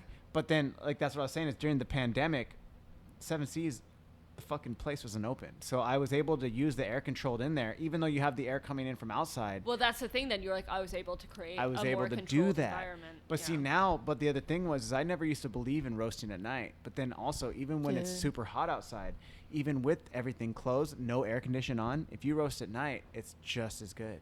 And I so bet that's kind of nice. it's super nice, and that's why I'm a big Midnight fan of roasting. roasting by yourself. Like I will purposely make at the collective. Mm-hmm. I will go in at 6 or 7 at night and then roast until like 10, 11. Fuck But because yeah. I'm like vetted or whatever they call it there, Yeah. I'm able to do it. I could put my sound system on. I got fucking Bump music it. bumping. Like, yo, that's what I'm saying. So it's like, I think, What yes, about if you're roaster gonna go fires? through the day, yes, there's definitely aspects that change. We always like required there to be 2 people in the roastery if you're roasting. Like whenever I Nah, worked dude, at you don't even places. need that. If you know what the fuck you're doing, you good. You Gucci. If there's a roaster fire that's like pretty big, like Yeah, but it's there nice to shouldn't have be a another roaster hand. fire. But see, yeah, But but it like happens. It like, happens to everyone. It does. But It happened to doesn't. me for the I first saw time. that. I Dude, saw that. If you lose power, that's no fault of your own. Oh no, see that's Like, definitely shit, on like, the that's roaster. What I mean. No, it's not. No, Like, the roaster itself, like the yeah. actual roaster. No, but I mean like if Not the roaster literally person. the grid like Yeah, that's goes what I mean. down. That's what I mean. That's what I'm talking about. But like I mean yeah. like if there's like a regular power outage. Yeah, all that's what I'm across saying. The state, it's like what I guess it doesn't happen across the state here because it's big. But in Rhode Island, it happens across the state because it's small. No, but We that's have like the other statewide day power I turned the outages. fucking cooling air off and all of a sudden the fucking lost power and I was like, oh Yeah. shit. But that's the thing, though. You Then know. you're like, fuck, yeah. But, like, when there are, like, happenstances beyond your control, like, it's nice, I think, that it's, like, having an extra hand is probably a good thing when you're Maybe. working with a big thing that can be on fire. But like it's at the same time it's like it's all about Caffeine training, and green right? though, that's Kano through and through. But like no, that's what I'm saying. It's like yo, I've had so many different people. Like when I was on the Dietrich, I remember the guy who was like, "Have you ever roasted on a Dietrich before?" I was like, "No." So this guy's showing me how to roast on Dietrich. He's like, "Do you know what to do in the case of a roaster fire?" And I was like, Fire extinguisher? "Yeah, that's exactly what I said." And he was like, "You don't do that." Blah blah blah blah. Yeah. And it goes on. And he's like, "Keep the fire in the box." And Literally, it yeah. Yep. does not matter what roaster I'm on. As Contain soon as it. he said that to me, it was like, keep the fire in the box. And then if it's a natural gas line, you turn off the gas immediately. You turn off the burner. Boom, boom, boom, Yeah. boom. And it's just like in Turn my off head, every access as long as point, the let fire it just stays in burn the fucking through. box. Yeah. Keep the fire Well, that's in the it. fucking box. With DeLorean, you have like a water source, so I'm just like, quench, quench, quench, quench, quench, quench. quench. Dude, that's the thing. It's like, dude, and then at the roastery, they have a water valve thing Yeah. attached to it now. So it's like, dude, to me, I don't know. Like, I would have to, how do you say disagree? But like, respectively.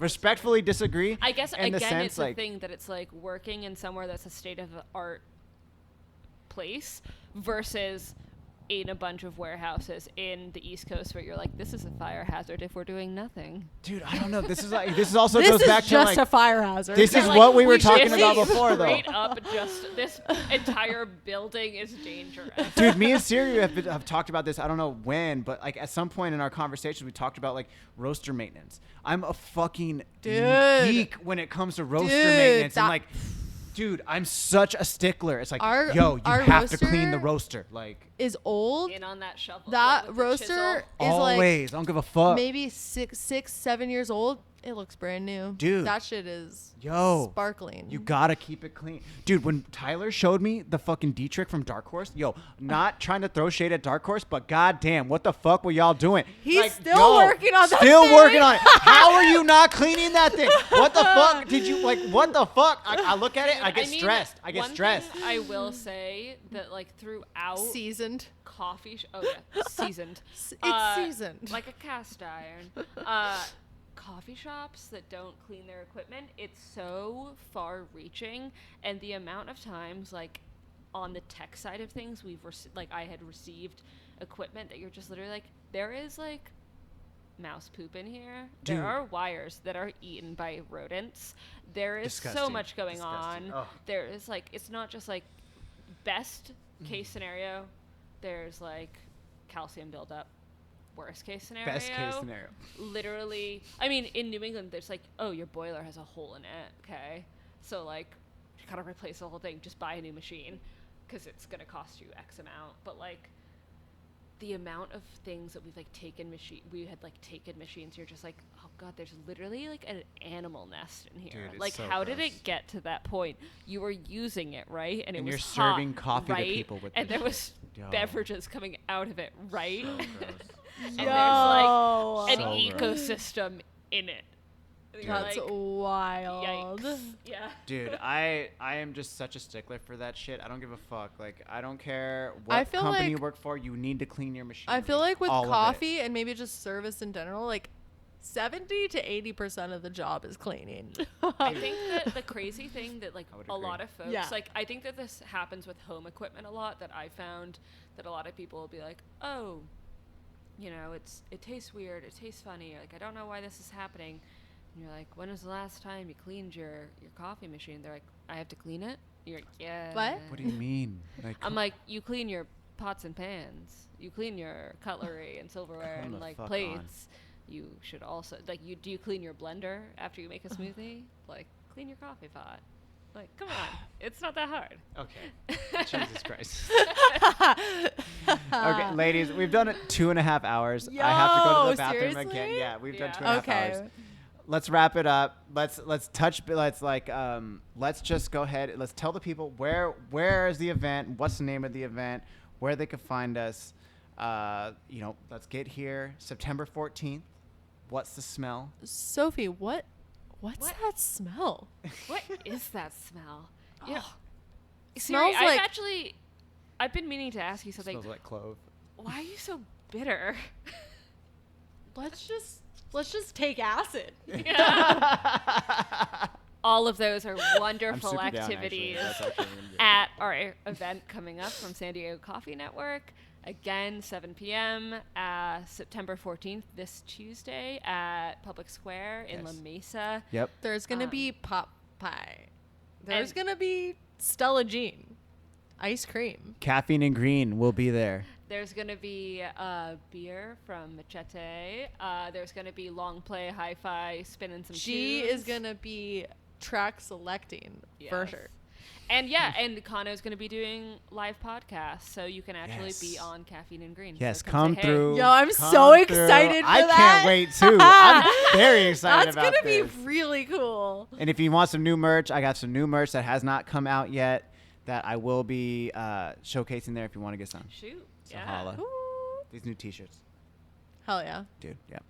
But slick. I'm very excited, ladies. I'm very excited to be a part of this. Shout out to Barista Mag as well for covering it. I think, like, for me, that's, as a coffee geek, I think that's so exciting. I think it's super exciting to be a part of that. Yeah. They're a sponsor. They're super Yep. amped about it.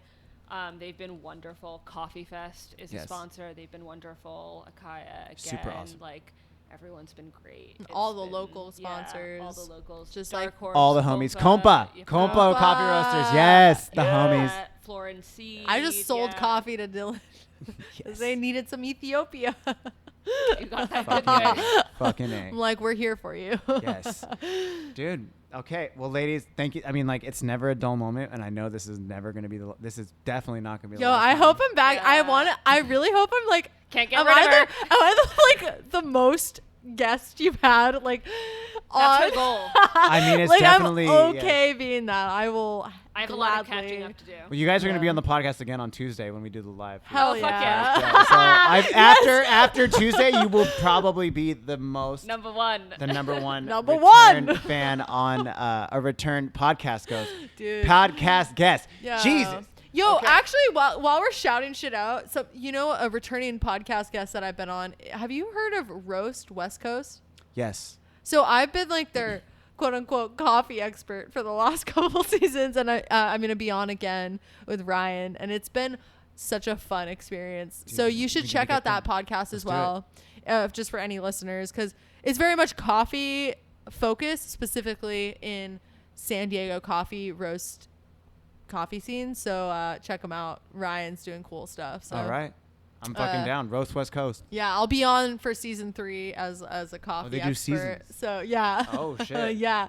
I've So- thought about doing that. And I'm just like, yeah, I can't. You're like, do I that. can't stop. Yeah, can't. I need to it's just keep great. going. But Kano, thank you so much for having us. Honestly, this has been really fun. This has been Truly Uh, enjoy. Got Yeah. some two glasses. Yo, How much of that bottle of tequila is gone I don't down? know, but Half gone. Half I'm gone. feeling a buzz. Just to say, yeah, I Halfway. feel great. Not that bad. I'm excited.